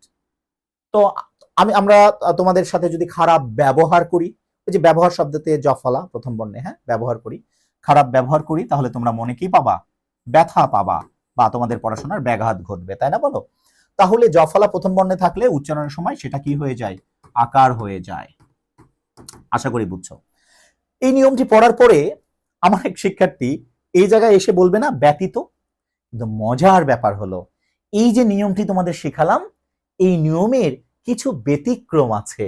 দেখো ব্যতিক্রম শব্দটা নিজেই ব্যতিক্রম, লক্ষ্য করো, এই যে ব্যতিক্রম, লক্ষ্য করো, এখানে বয়জাফলা আছে, কিন্তু তুমি আকার দিতে পারবা না, এটি কিন্তু একার দিতে হবে, এটা হবে হচ্ছে ব্যতিক্রম, এটার উচ্চারণ কি, ব্যতিক্রম। ওকে, ঠিক একইভাবে এইটার উচ্চারণ কিন্তু ব্যতীত নয়, এটির উচ্চারণ হলো ব্যতীত, বুঝছো না। এখন কেন এটা হলো আমি বলবো একটু পরে, তার আগে এই যে তোমরা বলো যে ও আমার ব্যক্তিগত লোক, ব্যক্তিগত না, এটা ব্যক্তিগত, ঠিক আছে, তাহলে এটা হবে হচ্ছে ব্যক্তি। এখন কেন হচ্ছে, লক্ষ্য করো, এই জফলাটি লক্ষ্য করো, এই জফলাটি লক্ষ্য করো, এই জফলাটি লক্ষ্য করো, এই জফলা প্রথম বর্ণের পরের বর্ণে দীর্ঘইকার, এই যে রস্বইকার, এই যে রস্বইকার, অর্থাৎ জফলার পরের বর্ণে দীর্ঘই বা রস্বইকার থাকলে সেটা প্রথম এই জফলাটা একার হয়ে যায়, ঠিক আছে। দুই একটা ব্যতিক্রম আছে আবার, যেমন বেধি না, কিন্তু ওইটা আবার ব্যাধি, রোগ বেধি নয়, ব্যাধি। কিন্তু এই যে দেখো, এটা কিন্তু ব্যতীত নয়, ব্যতীত, এটা ব্যতিক্রম নয়, এটা ব্যতিক্রম, এটা ব্যক্তি নয়, এটা ব্যক্তি, অর্থাৎ উচ্চারণে এটা একার দিবা। যদি একটু আগে নিয়ম শিখলা কি, জফলা থাকলে আকার হয়। আশা করি বুঝাতে পেরেছি। তাহলে আমরা এই স্লাইডটিও শেষ করলাম, অনেকগুলো প্রশ্ন আমরা শেষ করব। এই যে মজার একটি প্রশ্ন, সবাই জানো, তবু এখানে আরেকটু ভালো জানতে হবে, ওই বর্ণটি কোন ধ্বনি তোমরা সবাই লিখে ফেলেছো অলরেডি বা বুঝে ফেলেছো, এটা দ্বিস্বর ধ্বনি বলা হয় এটাকে, বা দ্বিস্বর বর্ণও বলা যেতে পারে এটাকে, অথবা এটাকে যৌগিকও বলা যেতে পারে। যৌগিক, যৌগিক আর দ্বিস্বর, দ্বিস্বর মানে দুইটা স্বরের সমন্বয়ে গঠিত যারা, তাদেরকে দ্বিস্বর ধ্বনি বা দ্বিস্বর বর্ণ বলা হয়। এরকম বর্ণ কয়টা আছে আমাদের বলো তো? ওই এবং কি ও। এই যে ওই এবং ও, তাহলে বলো ওই কি বর্ণ? দ্বিস্বর বর্ণ বা যৌগিক স্বরবর্ণ বা দ্বিস্বর ধ্বনি। ঠিক আছে, একই বিষয়, ধ্বনি বা বর্ণ। তাহলে এটা দ্বিস্বর বর্ণ। এখন এরকম বর্ণ কয়টা আছে আমাদের? দুইটা আছে। এই যে ওই গঠিত হয়েছে অ প্লাস রস্বই দিয়ে। হ্যাঁ আমি জানি তোমরা অনেকে ভাবছো এটা অ না ভাইয়া ও হবে। হ্যাঁ এটা মেইনলি অ ছিল, তবে ও দেওয়াটা বেটার, কারণ রস্বই আসলে অটা এমনি ও হয়ে যায়। এটাও কিন্তু অ প্লাস রস্য, কিন্তু অটাকে এখানে কি লিখবো? ও লিখবো, কারণ অ বর্ণের পরে উ আসলে এটার উচ্চারণ ও হয়ে যায়, ধ্বনিতে ও হয়ে যায়। তাহলে ওই আমরা বর্ণ গুনেছি একটা, কিন্তু অরিজিনাল আছে কয়টা? দুইটা। ওই বর্ণ গুনেছি একটা, কিন্তু অরিজিনাল আছে কয়টা? দুইটা। এই জন্য এটাকে আমরা দ্বিস্বর বর্ণ বলবো। হ্যাঁ, তাহলে এই বর্ণ স্বরবর্ণে যখন তুমি গুনেছ তখন কিন্তু একটা গুনেছো, একটা গুনেছো, কিন্তু অরিজিনাল আছে কয়টা? দুইটা। অনেকটা না আমাদের দেশের পার্কের মতন, পার্কে গেলে দেখবা এমন অবস্থা মনে হয় গাছের আড়ালে একজন আছে, কিন্তু আসলে থাকে কয়জন? দুইজন। এই বর্ণ একটা গুনেছো, অরিজিনালি আছে কয়টা? দুইটা। ওকে, দ্বিস্বর বর্ণ। ওকে, এরপরে ছোট ছোট করে উত্তর দিই চলো। কখন ওকার দীর্ঘ হয়ে যায়? আসলে ওকার যখন উচ্চারণে দীর্ঘ হয়, এটা তো উচ্চারণের ব্যাপার, সেটা হলো এক অক্ষর হলে, বুঝছো? এক অক্ষর যেগুলো আছে, যেমন ময়ের সাথে অ আছে, যদি এটার উচ্চারণ ও হবে তবে এক অক্ষর, এটা কিন্তু মন, ঠিক আছে? এটা কিন্তু ওর বলা যাবে না, ওর। হ্যাঁ, এগুলো দীর্ঘ হয়ে যায় যখন এক অক্ষর হয়, তখন এগুলো দীর্ঘ হয়। মনে রাখবা, ও কখন দীর্ঘ হয়? যখন এক অক্ষর হয়। এই যে দেখো 4 নম্বর, নিজে স্বয়ং কোন ধরনের সর্বনামে পাওয়া যায়? তোমাদের ইংরেজি বললে তোমরা মনে হয় ভালো বোঝো। তোমাদের ওই যে প্রোনাউন আছে না, একটা আছে রিসিপ্রোকাল প্রোনাউন, একটা আছে রিফ্লেক্সিভ প্রোনাউন, হ্যাঁ, পার্সোনাল প্রোনাউন। এই যে তোমাদের যেগুলো আত্মবাচক সর্বনাম মানে রিফ্লেক্সিভ প্রোনাউন, যেগুলো নিশ্চয়ই মনে আছে, my self, them self, who self, তাই না? তাহলে এই যে my self, them self, who self, সেগুলো বাংলাতে হলো আত্মবাচক। এই যে দেখো, নিজে বা স্বয়ং, আমি যদি বলি আমি স্বয়ং এই ক্লাসটি নিয়েছি, তাহলে আমিও যে স্বয়ং এসে, অর্থাৎ আমিটাকেই আবার মনে করছে, অর্থাৎ বিশেষ্যকে বা কোনো ব্যক্তিবাচক সর্বনামকে যে আবার প্রকাশ করে। যেমন আমি যদি বলি আমি নিজেই অঙ্কটি করেছি, তাহলে আমি যে নিজেও তো সে, এগুলোকে বলা হয় আত্মবাচক সর্বনাম। তোমরা সবাই জানো এটা ইনশাল্লাহ, আত্মবাচক সর্বনাম। এবার আসো 5 নম্বর গুরুত্বপূর্ণ প্রশ্ন, গড্ডলিকা প্রবাহে গড্ডল অর্থ কি? আসলে বাগধারা আসেনি, বাগধারা থেকে একটু গভীরে গিয়ে প্রশ্ন করছে। তোমরা সবাই জানো গড্ডলিকা প্রবাহ মানে হচ্ছে অন্ধ অনুকরণ, অন্ধ অনুকরণ। এখন তোমাকে তো এটা দেয়নি, বলে নেই যে গড্ডলিকা প্রবাহ বাগধারাটির অর্থ কি, তখন তুমি লিখতা অন্ধ অনুকরণ, বলছে গড্ডল অর্থ কি। তাহলে এই বাগধারাটা প্রাচীন যে বিধি থেকে এসেছে সেটি একটু বলি, যে কেন এখানে গড্ডল চা হলো। গড্ডল অর্থ হচ্ছে ভেড়া, হ্যাঁ, গড্ডল অর্থ হচ্ছে ভেড়া। এখন ভেড়ার প্রবাহ কেন অন্ধ অনুকরণ হলো? তোমরা সবাই জানো নিশ্চয়ই, প্রাচীন আমলে ভেড়াগুলো যখন যেত বা এখনো ভেড়াগুলো যখন যায়, তখন কিন্তু দল ধরে যায়, এবং সামনের ভেড়াটি যেদিকে যায় পিছনের ভেড়া সেদিকে যায়। সামনের ভেড়া যদি গর্তে পড়ে যায়, পিছনের ভেড়াগুলো দেখে না, ওই গর্তেই পড়ে যায়, অর্থাৎ অন্ধ অনুকরণ করে আর কি। এই জন্য আমাদের বাগধারায় সেই গড্ডল শব্দের অর্থ সেই ভেড়া থেকেই নিয়ে আসা হয়েছে। কারণ আমরা যারা এই যে অনলাইনের যুগে যারা অন্ধ অনুকরণ করে কিছু না বুঝে, তারা তো এই গড্ডল প্রবাহে ভেড়ার পালের মতোই, আসলে না বুঝে লাভ দেয়। তো এই জন্য গড্ডল শব্দের অর্থ এখানে কি? ভেড়া। আশা করি বুঝতে পেরেছ। চলো আমাদের আরো ওই পাশেও স্লাইড আছে, আমি খেয়াল করিনি। এই যে দেখো, যারা একবার শিখেছ উপমান ও উপমেয় পদের মধ্যে অভিন্নতা কল্পনা করা, এই যে তোমাকে বলে দিই, কল্পনা করতে গেলে উপমান আর উপমেয়ের মধ্যে কল্পনা করতে গেলে প্রথম পদটা কল্পনা করতে হয় না? তাহলে যখনই কল্পনা তুমি চলে যাবা, তখন এই যে মন মাঝি, অর্থাৎ মাঝিকে দেখা যাবে, কিন্তু প্রথমটা কি করতে হবে? কল্পনা করে নিতে হবে। যখন উপমান আর উপমেয় পদের কল্পনা করার প্রয়োজন পড়বে, তখনই কিন্তু একটা পদ থাকবে কল্পনার, চিন্তার, দেখা যাবে না, তখন সেটা হয়ে যাবে কি? রূপক। অর্থাৎ যখন তোমার কল্পনার ব্যাপার আসবে, তখন দুটি পদ তো দেখা যায় না, দেখা গেলে তো আর কল্পনা করতে পারবে না, আমি যদি বলি চাঁদ মুখ, তো চাঁদ দেখা যায়, মুখও দেখা যায়, কল্পনা করার কিছু না, কিন্তু মনটাকে আমাদের কল্পনা করে নিতে হয়, দেখা যায় না। যদিও ওই যে তোমরা গানে বলো এই মন তোমাকে দিলাম, দেখা যায় না, তাও দিয়ে দাও। তো আসো, এই যে দেখো মন মাঝি, তাহলে উপমান আর উপমেয় পদ যখন তুমি অভিন্নতা কল্পনা করবে তখন সেটা রূপক কর্মধারায় হয়ে যাবে। ক্লিয়ার? পরের প্রশ্নে চলে যাই। আমাদের সমাহার বোঝাতে সমাস ব্যবহৃত হয়, তোমাদের সবার এটা মুখস্থই আছে। তোমাদের বইয়ে সমাহার শব্দটি যুক্ত সমাসের নাম লিখো। সমাহার অর্থে সংখ্যাবাচক শব্দের সাথে বিশেষ্যের যে সমাস হয় তাকে কি বলা হয়? সমাহার দ্বিগু সমাস হয়, তাই না?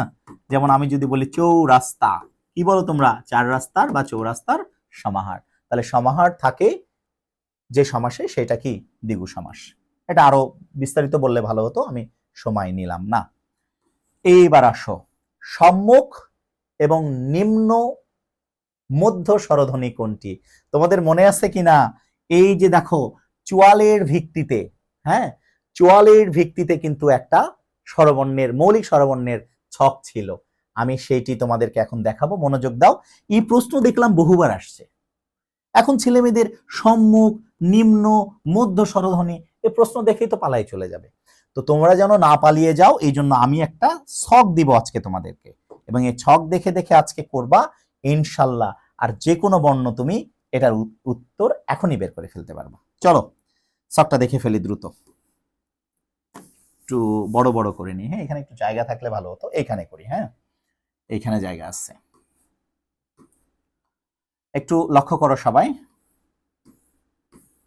মনোযোগ দাও। হ্যাঁ, এই যে আমার সাথে সাথে একটু দেখবা, তাহলে তোমাদের হয়ে যাবে ইনশাল্লাহ, হয়ে যাবে ইনশাল্লাহ। হ্যাঁ, দেখো একসাথে করে দিব, এই টাইপের সমস্ত প্রশ্নের অ্যান্সার পেয়ে যাবা। এইখানে লেখা হচ্ছে তোমার, হ্যাঁ এইখানে আরেকটা দাগও দিয়ে দিই, সুবিধা হবে। এখানে লেখা হচ্ছে রস্যই। এই যে আমার সাথে সাথে সব করবা, এই টাইপের যত প্রশ্ন আছে একদম পানি পানি হয়ে যাবে ইনশাল্লাহ। রস্যই। এবার আরো একটা দাগ লাগবে, এখানে জায়গাটা আসলে কম হলো, আমি একটা স্লাইড নিতে পারি বা অন্য পেজে যেতে পারি। হ্যাঁ, অন্য পেজে যাই, এই যে এইটার অ্যান্সারটা অন্য পেজে যাই, দেখি আমাদের একটু ভালো ফাঁকা জায়গা পাই কিনা। মনে রেখো এটাতে আমরা আবার ফেরত আসবো। আমি শখটা তোমাদের আগে একটা ফাঁকা জায়গায় করে, এই যে ফাঁকা জায়গা পেয়েছি এখানে করাবো। আসো, সুন্দর করে বুঝবা, দেখো কিভাবে এই প্রশ্নগুলোর অ্যান্সার করা যায়। আবার দেখো এখানে প্রশ্ন আছে নিম্ন মধ্য স্বরধ্বনি কোনটি। ঠিক আছে, আমি এবার একটু ফাঁকা জায়গায় সুন্দর করে তোমাদের দেখাতে চাই। এই যে, এই যে, এই যে, ঠিক আছে, আরো দাগ দিব, সমস্যা নেই। এবার আসো, এখানে লেখা হচ্ছে রস্বইকার, এখানে লেখা হচ্ছে এ, এখানে লেখা হচ্ছে এ। দেখো সবগুলো হয়ে যাবে, নিম্ন, মধ্য, সম্মুখ, পশ্চাৎ, আগে, পিছে, উপর, নিচে, আর কোনোটা আটকাবে না তোমার। হ্যাঁ, এইখানে লেখা হচ্ছে আ, এইখানে লেখো উ, এখানে ও, এখানে লেখো অ। এই যে মৌলিকগুলো লিখে ফেলেছি, এখন একটা একটা করে তোমাদের শুরু করব। ঠিক আছে, এইটা হলো হচ্ছে উচ্চ, এইটা লেখা হচ্ছে উচ্চ মধ্য, এইটা লেখা হচ্ছে নিম্ন। দেখো এটা হচ্ছে নিম্ন মধ্য, নিম্ন মধ্য। দেখো কিভাবে সব হয়ে যায়। এইখানে লেখা হচ্ছে সম্মুখ, সম্মুখ। হ্যাঁ, এইখানে লেখা হচ্ছে মধ্য বা কেন্দ্রীয়, কেন্দ্রীয়। আর এইটাতে লিখলাম হচ্ছে পশ্চাৎ। হ্যাঁ, পশ্চাৎ। এখানে লিখলাম হচ্ছে সংবৃত। আচ্ছা, আমি অত দূরে যাচ্ছি কেন? এখানে লিখলাম হচ্ছে সংবৃত, এখানে লিখলাম হচ্ছে অর্ধ সংবৃত। তোমরা এই ছকটা অনেকেই জানো।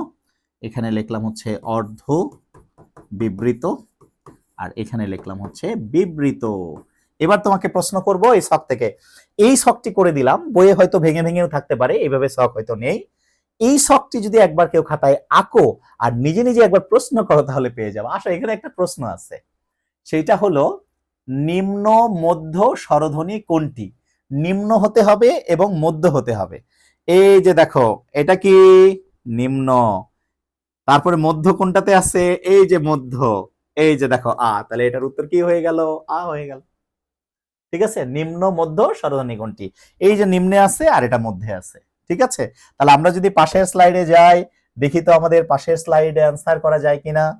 আচ্ছা, পাশের স্লাইডে চলে গেল কি করে, ফেরত আনবো কি করে? রিয়াজ স্যার একটু হেল্প করতে পারেন আমাকে? আমি আগের স্লাইডে গেছি, কিন্তু আমার যেটা লিখেছিলাম সেটা হারাই ফেলেছি। সেটা কিভাবে ফেরত আনবো? আসলো, হ্যাঁ এসেছে। থ্যাংক ইউ আমাদের সাকিব, ম্যাথ হান্টার্সের সাকিব রাত্রি জেগে ম্যাথ টিচার বাংলা ক্লাস দেখছে। তোমরাও দেখবা ইনশাল্লাহ খুব শীঘ্রই। এইবার আসো, আমরা কোথায় ছিলাম? আমাদের ওই প্রশ্নটাতে তুমি যদি ফিরে যাও, ওই প্রশ্নটা কি ছিল? এটা দিলে তো চলে যাচ্ছে, তারপর আমরা দিব ইনশাল্লাহ। আমি এখন পারবো। দেখো এখানে বলছে সম্মুখ, নিম্ন, মধ্য, স্বরধ্বনি। তাহলে সম্মুখ, নিম্ন, মধ্য, স্বরধ্বনি। এই যে আসো দেখি, এই যে সম্মুখ, এই যে দেখো সম্মুখ ও নিম্ন মধ্য স্বরধ্বনি কোনটি? সম্মুখ কোনটা? এই যে দেখো, এই যে দেখো সম্মুখ। তারপরে কি বলছে? নিম্ন মধ্য। এই যে দেখো এটা সম্মুখ, এই যে দেখো নিম্ন মধ্য। ঠিক আছে, স্বরধ্বনি কোনটি? তাহলে এটা সম্মুখ হতে হবে, নিম্ন মধ্য। এই যে তাহলে এটার উত্তর হয়ে যাবে কি? আমার এই শখটি ভাই, আমার এই শখটি ভাই তোমরা তুলে নিবা। ঠিক আছে, তোমরা তুলে নিবা, যে তুলে নিবা যতগুলো প্রশ্ন টাইপসের আসছে এই শখ থেকে তোমরা পেয়ে যাবা। ঠিক আছে, স্ক্রিনশট নিয়ে নাও, আমার সাথেও নিয়ে নিতে পারো। এই যে দেখো এই শখটি যার থাকবে তার যে কোনো প্রশ্ন পানি পানি হয়ে যাবে। এই যে নিম্ন মধ্য স্বরধ্বনি, এই যে নিম্নে চলে আসবা আর এই যে মধ্যে চলে আসবা, উত্তর, এটার উত্তর আ। ঠিক আছে, হ্যাঁ পাওয়া তো যাবেই, পিডিএফ পাওয়া যাবে, ওয়েবসাইটে সবকিছু পাওয়া যাবে। ঠিক আছে, তো নো টেনশন। আমি এই শখটি তোমাদের বইয়ে নাও থাকতে পারে, এইভাবে করে শখটি করবা ইনশাল্লাহ, দেখবা কোনটি সংবৃত। এখন আমি তোমাকে যদি প্রশ্ন করি, নিচের কোনটি পশ্চাৎ সংবৃত উচ্চ, নিচের কোনটি উচ্চ পশ্চাৎ সংবৃত স্বরবর্ণ? এই যে দেখো উচ্চ এই লাইন, পশ্চাৎ এইটা, সংবৃত এইটা, তার মানে এটা অ্যান্সার। এখন যদি তোমাকে আমি বলি নিচের কোনটি উচ্চ সম্মুখ সংবৃত স্বরবর্ণ, উচ্চ সম্মুখ সংবৃত স্বরবর্ণ, তাহলে উচ্চ এটা, সম্মুখ এইটা, এই যে সংবৃত, এই যে এটা উত্তর। বুঝছো কিনা? এটা ঠোঁটের ভিত্তিতে হয়, হ্যাঁ চোয়ালের ভিত্তিতে হয়। তো আশা করি এই পর্যন্ত তোমরা বুঝেছো। হ্যাঁ, না বুঝলে কমেন্টস করবা, ওটাকে আরো সুন্দর করে বুঝাই দিব। এইবার আসো, মজার একটা প্রশ্ন চলে এসেছি আমরা, সেটা হলো জ এবং ব কোন ধ্বনি? হ্যাঁ, তোমরা সবাই জানো জ হচ্ছে অন্তস্থ বর্ণ, কিন্তু মজার ব্যাপারটা শোনো, এইখানে এটা ভার্সিটিতে বহুবার আসছে। আমি যখন রাবিতে অ্যাডমিশন দেই, আমি আমার রাবি অ্যাডমিশন টেস্টে ফার্স্ট ছিলাম রাজশাহী ইউনিভার্সিটিতে, এবং পড়াশোনাও করছে এইখানে। তো আমার সেশনের এই একটা প্রশ্ন আসছিল। এবার মজার ব্যাপারটা দেখো, সবাই কিন্তু জানো যে জ হচ্ছে অন্তস্থ বর্ণ, এবং ওই লাইনে যারা আছে অন্তর্জ, র, ল, এগুলো সব অন্তস্থ বর্ণ। কিন্তু বাবারা একটু বলে রাখি, রাবিতে রাজশাহী ইউনিভার্সিটি প্রতিযোগিতামূলক একটা পরীক্ষা তোমরা জানো, আমার সময় প্রশ্ন আসছিল যে এই যে অন্তস্থ বর্ণ কতটি? এখন সবাই জানে অন্তর্জ, র, ল, ব, অন্তর্জ, র, ল, আসলে কতটি? উত্তর হবে 4টি। তাহলে তুমি খুঁজে পাবা না, মাথায় রাখতে হবে অন্তর্জ, র, ল, এরপরে একটা মনে মনে ব ধরে নিতে হবে। তোমরা নিশ্চয়ই জানো প, ফ, ব, ভ এবং ম, এখানে একটা পরিবার বর্গের ম আছে। ঠিক আছে, এটা ফ্যামিলির একটা ব আছে, কিন্তু মনে মনে একটা ব কিন্তু ধরতে হয়, যেটা কিন্তু উল্লেখ থাকে না। এই অন্তর্জ, র, ল এবং ব, এইটা মনে মনে ব। দেখবা মানুষের মানে পরিবারে একটা ব থাকে, বউ থাকে, আবার মনে মনেও অনেকের কিন্তু একটা ব থাকে, ওইটা বাবা মনে মনে ধরে নিতে হয়। ধরো আমার বাড়িতে একটা বউ আছে, আবার মনে মনে পরিমণি বা আলিয়া ভাটও একটা আছে, ধরে নাও, তাহলে ওটা মনে মনে, ওটা তো প্রকাশ করা যায় না। তাহলে সেই মনে মনে ধরে নেওয়া বটিও কিন্তু অন্তস্থ ব। তাহলে অন্তস্থ বর্ণ কয়টি জানলা তোমরা? 4টি, মুন্তজ্জ, র, ল, ব, আর একটা দেখা যাবে না, সেটা হলো কি? ব। ঠিক আছে, অন্তর্জ, র, ল, এটি থাকবে অন্তস্থ, ব দেখা যাবে না, ওটা মনে মনে ধরে নিয়ে অন্তস্থ বর্ণ করতে হবে। কয়টি? 4টি। তাহলে বলো তোমার যত তুমি দেখতে পাও, বও কিন্তু অন্তস্থ বর্ণ হবে। কথা পরিষ্কার? কিন্তু এই বটি কি করতে হবে? মনে মনে ধরে নিতে হবে। বাচ্চারা সব সময় সবকিছু ধরা যায় না, মনে মনে ধরতে হয়। ওকে, চলো পরের প্রশ্নে চলে যাই। এই জন্মের তরে বিদায় নিলাম, এখানে তরে কি? এই জন্মের তরে বিদায় নিলাম মানে এই জন্মের তরে এখানে মতো, যে এবারের মতো আমি বিদায় নিলাম, এই জন্মের তরে মানে এই জন্ম নিছে এবারের মতো আমি বিদায় নিলাম। তরে এই অনুসর্গটির অর্থ হচ্ছে মতো। এইবার খুব দারুণ একটা প্রশ্ন আসছে, এটা তো একেবারে রিয়াজের জন্য খুবই প্রযোজ্য। আমি রিয়াজকে এই প্রশ্নটি উৎসর্গ করলাম। হ্যাঁ, তোমাদের এই যে বায়োলজি ইনস্ট্রাক্টর আছে আমাদের প্রতিজ্ঞা টিমে, তাকে উৎসর্গ করলাম এটি, এবং তোমরা এটা শিখে নাও, যারা একটু মুটকু আছো তারা একটু শিখে নাও। উনো ভাতে দুনো বল, তোমরা উনো বর্ষা দুনো শীত শিখেছিলা তাই না? কিন্তু এখানে বলছে উনো ভাতে দুনো বল। এখানে উনো বলতে কি বুঝিয়েছে? মজার একটা ব্যাপার হলো, এখানে উনো শব্দের অর্থ হচ্ছে কম। তাহলে কেমন জানি হয়ে গেল না? কম ভাতে দুনো বল মানে কম ভাতে দ্বিগুণ বল। আসল ব্যাপারটা কি জানো? এই কম বলতে এখানে পরিমিত খাবারকে বোঝাইছে। অর্থাৎ তুমি যদি কম বা পরিমিত খাবার খাও তাহলে বলটা পাবা দ্বিগুণ। কিন্তু অনেকে কি করে, অনেক বেশি খেয়ে ফেলে, ফলে বল হারে হয়ে যায়, ঠিক না বলো? তো বেশি খাওয়া স্বাস্থ্যের জন্য হানিকর, মাথায় রাখবা। যারা বেশি বেশি খায়, প্রয়োজনের চেয়ে অতিরিক্ত খায়, কম না খেয়ে বেশি খায়, তারা কিন্তু আসলে কি স্বাস্থ্যের হানি ঘটায়। তার মানে এই কথাটার অর্থ হচ্ছে কম খেতে হবে, ভাত কম খাও, বল দ্বিগুণ পাও। তার মানে এখানে পরিমিত পরিমাণে খাওয়ার কথা বলছে, ঠিক আছে? তো রিয়াজ ভাই আজ থেকে কি করবেন? আপনি কম খাবেন, ঠিক আছে? ওকে, এবার আসেন। তো আশা করি তোমরা বুঝতে পেরেছো। 13 নম্বর প্রশ্নে আমরা চলে যাই। পৌর কি ধরনের সন্ধি? এখন বাবা এই জায়গায় আমি লিখে দিলাম, এটা হচ্ছে নিপাতনে সিদ্ধ, নিপাতনে সিদ্ধ স্বরসন্ধি। এখন কথা হলো ভাইয়া, এইটা তো মুখস্থ, নিশ্চয়ই তোমরা জানো, তোমরা ভালো শিক্ষার্থী, আমি জানি যে তোমরা জানো পৌর নিপাতনে সিদ্ধ, এবং জানো সে সন্ধির নিয়ম আছে, স্বরসন্ধির নিয়ম আছে, ব্যঞ্জন সন্ধির নিয়ম আছে, বিসর্গ সন্ধিরও নিয়ম আছে। তবে কিছু কিছু সন্ধি নিয়ম মানে না, তখন ওগুলোকে কি করেছে পণ্ডিতরা? নিপাতনে সিদ্ধ বলেছে। তার মানে যারা নিয়ম থাকা সত্ত্বেও নিয়মটা না মেনে হয়েছে, এবং এগুলো কি করতে হয়? আমাদের মুখস্থ করতে হয়। তাহলে শুধু কি আমরা পৌর মনে রাখবো? না, আমরা আরো মনে রাখবো পৌর, তারপরে এই যে সৌর, এরপরে এই যে মার্তণ্ড, হ্যাঁ, এই যে তোমার হচ্ছে পৌর, সৌর, মার্তণ্ড, তারপরে এই যে গবাক্ষ, নিশ্চয়ই তোমরা জানো গবাক্ষ, তারপরে অক্ষহিনী, অক্ষহিনী এইটা, তারপরে রক্তষ্ট, ডিম্বষ্ট, বিম্বষ্ট, আমি লিখলাম না, হ্যাঁ, রক্তষ্ট, ডিম্বষ্ট, বিম্বষ্ট, হ্যাঁ, এরকম নিপাতনী সিদ্ধগুলো আমাদেরকে মুখস্থ করতে হয়। সন্ধি বিচ্ছেদের সময় আমরা এটা মুখস্থ করাই। সুতরাং এই যে পৌরটা তোমাদের নিপাতনী সিদ্ধ বিসর্গ সন্ধি।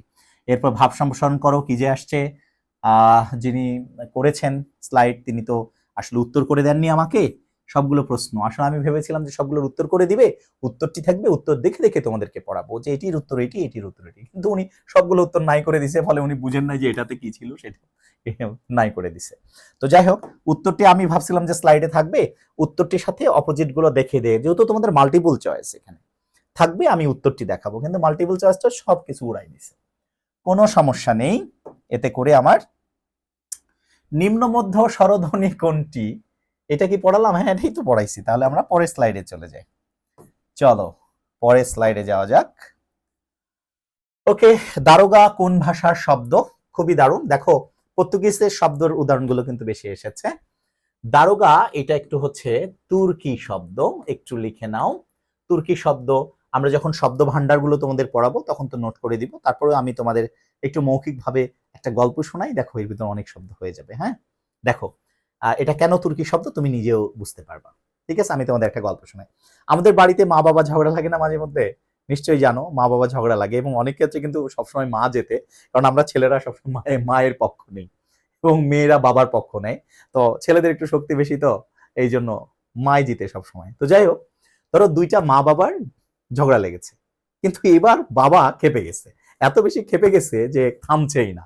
সে কি করছে, এই বাবা কি করেছে, মায়ের সাথে ঝগড়া লেগে, মনে করো যে চকমকে চাকু আছে না, চকমকে চাকু আর ওই যে কাঁচি, কাঁচি দিয়ে তোমার মনে করো যে যত গালিচা ছিল বাড়ির, হ্যাঁ, গালিচা ছিল, তারপরে মনে করো আলখাল্লা ছিল গায়ে, আলখাল্লা ছিল, সব কিছু মনে করো যে একদম কেটে টুকরো টুকরো করে ফেলেছে। এখন মা বাবাকে ঠেকাইতেই পারছে না, মা এখন কি করবে? মার তখন ছিল একটা উজবুক টাইপের দারোগা, বুঝছো? উজবুক টাইপের একটা দারোগা ছিল, সেই দারোগা ভাই ছিল, মায়ের উজবুক টাইপের একটা দারোগা ভাই ছিল। সে তখন কি করেছে? ভাইকে সওগাত পাঠাইছে। সওগাত মানে তোমরা সবাই জানো কি, সংবাদ পাঠাইছে। তাহলে গল্পটা পড়লেই কিন্তু সমস্ত তুর্কি শব্দ হয়ে যাবে, একটু আমার সাথে আসো। তাহলে বাবা মার ঝগড়া হয়েছে, বাবাকে ঠেকানো যাচ্ছে না, বাবা চকমকে একটা কি করছে, চাকু দিয়ে আর কাঁচি দিয়ে বাড়ির গালিচা আলখাল্লা সব কেটে ফেলছে।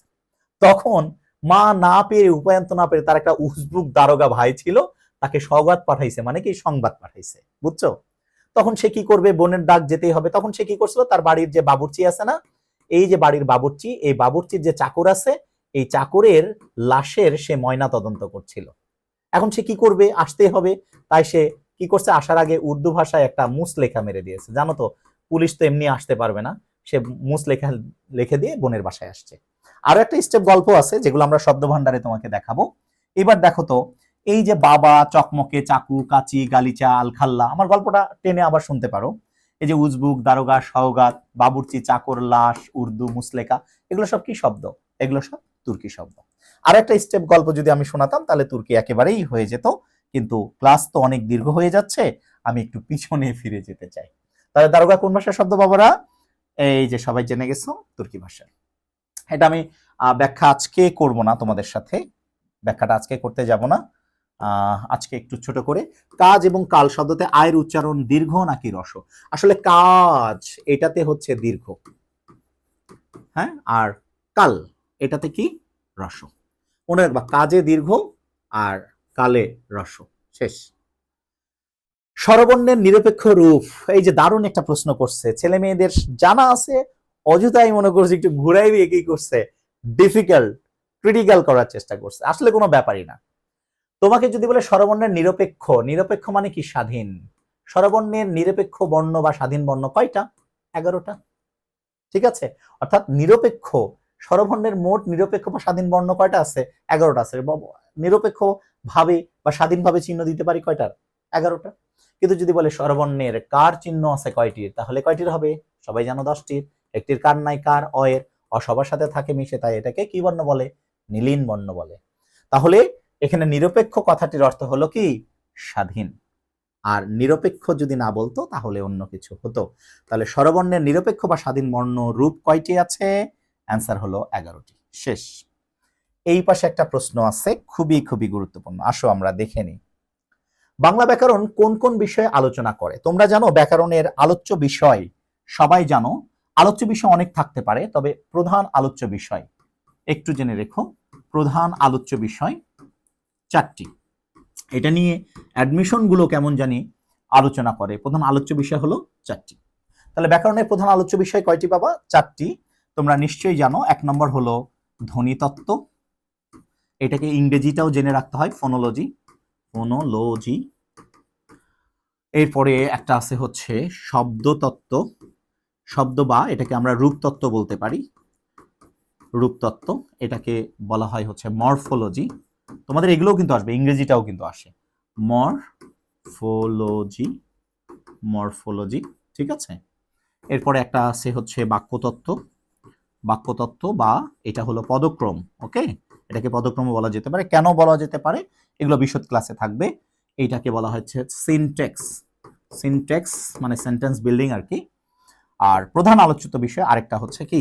অর্থতত্ত্ব, অর্থতত্ত্ব বা এটাকে বলা হচ্ছে সিমান্টিক্স, সিমান্টিক্স। Okay fine.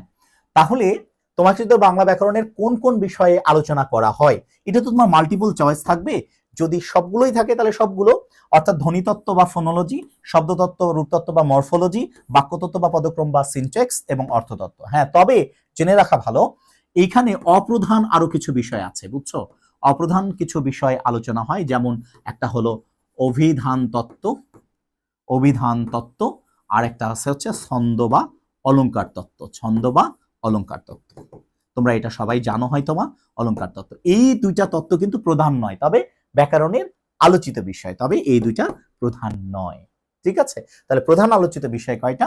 এইটা। এর মধ্যে যদি না থাকে, ধরো ব্যাকরণের কোনটি প্রধান আলোচিত বিষয় নয়, অপশন ধ্বনিতত্ত্ব, শব্দতত্ত্ব, বাক্যতত্ত্ব, আর একটা কি? অভিধান তত্ত্ব। তোমরা কি অ্যান্সার করবা? অভিধান তত্ত্ব। ওকে, তাহলে অপ্রধান বিষয় আর প্রধান বিষয়, দ্যাটস ইট, শেষ। ওকে, তাহলে স্বরবর্ণের নিরপেক্ষ রূপ এটা তো হয়ে গেল, ব্যাকরণ আলোচিত বিষয় হয়ে গেল। আমরা স্লাইড প্রায় হয়তো বা একেবারেই শেষের দিকে আসতে পারবো। এবার নটরডেম কলেজ 2022, আমি অবশ্য এতক্ষণ কলেজ এগুলো উল্লেখ করিনি, নিশ্চয়ই উপরে লেখা আছে। আমার প্রিয় শিক্ষার্থীরা তোমরা দেখে নিতে পেরেছো। অনুচ্ছেদ লেখো ডাকবাংলো বা গ্রাম্য মেলা, এগুলো আসলে বিস্তারিত ক্লাস আলাদা করে নিবা। এবার আসো আমরা এক কথায় উত্তরে চলে যাই। এটা এমসিকিউ ছিল, বাট উত্তর করা নেই, কোনো অপশনও দেয় নাই। এটা স্লাইড যিনি করেছেন তিনি দেন নাই আর কি। নতুবা কোন ধরনের অব্যয়? আচ্ছা, এটা কি শুধু এটা আসবে না? তাহলে আমি চট করে একটু বুঝিয়ে দিই, আর কোনো অব্যয় তোমাদের এখানে আটকাবে না। সেটা হচ্ছে অব্যয়টা আসলে 4 ধরনের হয়ে থাকে। ঠিক আছে, অব্যয়টা 4 ধরনের হয়ে থাকে, এর ভিতরে আবার ভাগও আছে। হ্যাঁ, তো প্রথমেই আসি, তোমাদের হচ্ছে অব্যয় সংযোগ অব্যয় আছে, ঠিক আছে, এরপরে তোমার বিয়োজক অব্যয় আছে, বিয়োজক অব্যয় আছে, এরপরে আছে তোমার হচ্ছে সংকোচন অব্যয়। এটা একটা ভাগের ছোট্ট একটা ভাগ, এখান থেকে প্রশ্নটা আসছে।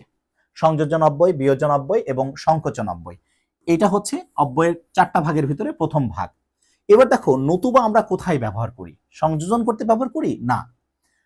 যখন সংযোজন হবে তখন ওই যে রহিম এবং করিম দুই বন্ধু, তাহলে এবংটা সংযোজন করছে, রহিম ও করিম দুই বন্ধু, এটা সংযোজন করছে। কিন্তু আমি যদি বলি রহিম নতুবা করিম কাজটি করেছে, তাহলে নতুবাটা কিন্তু কি করে? সবসময় বিয়োজন করে, তাহলে এটা বিয়োজক অব্যয়, মাথায় রাখবা, ঠিক আছে। সংকোচন মানে যখন দুইটা বাক্যকে কেউ সংকোচন করে তখন, যেমন রহিম সাহেব বড়লোক কিন্তু কৃপণ, এই কিন্তুটা তখন সংকোচন করে। তাহলে কিছু আছে সংকোচন অব্যয়, কিছু আছে বিয়োজন, যেমন এই যে নতুবা আছে, যেমন অথবা আছে, বা আছে।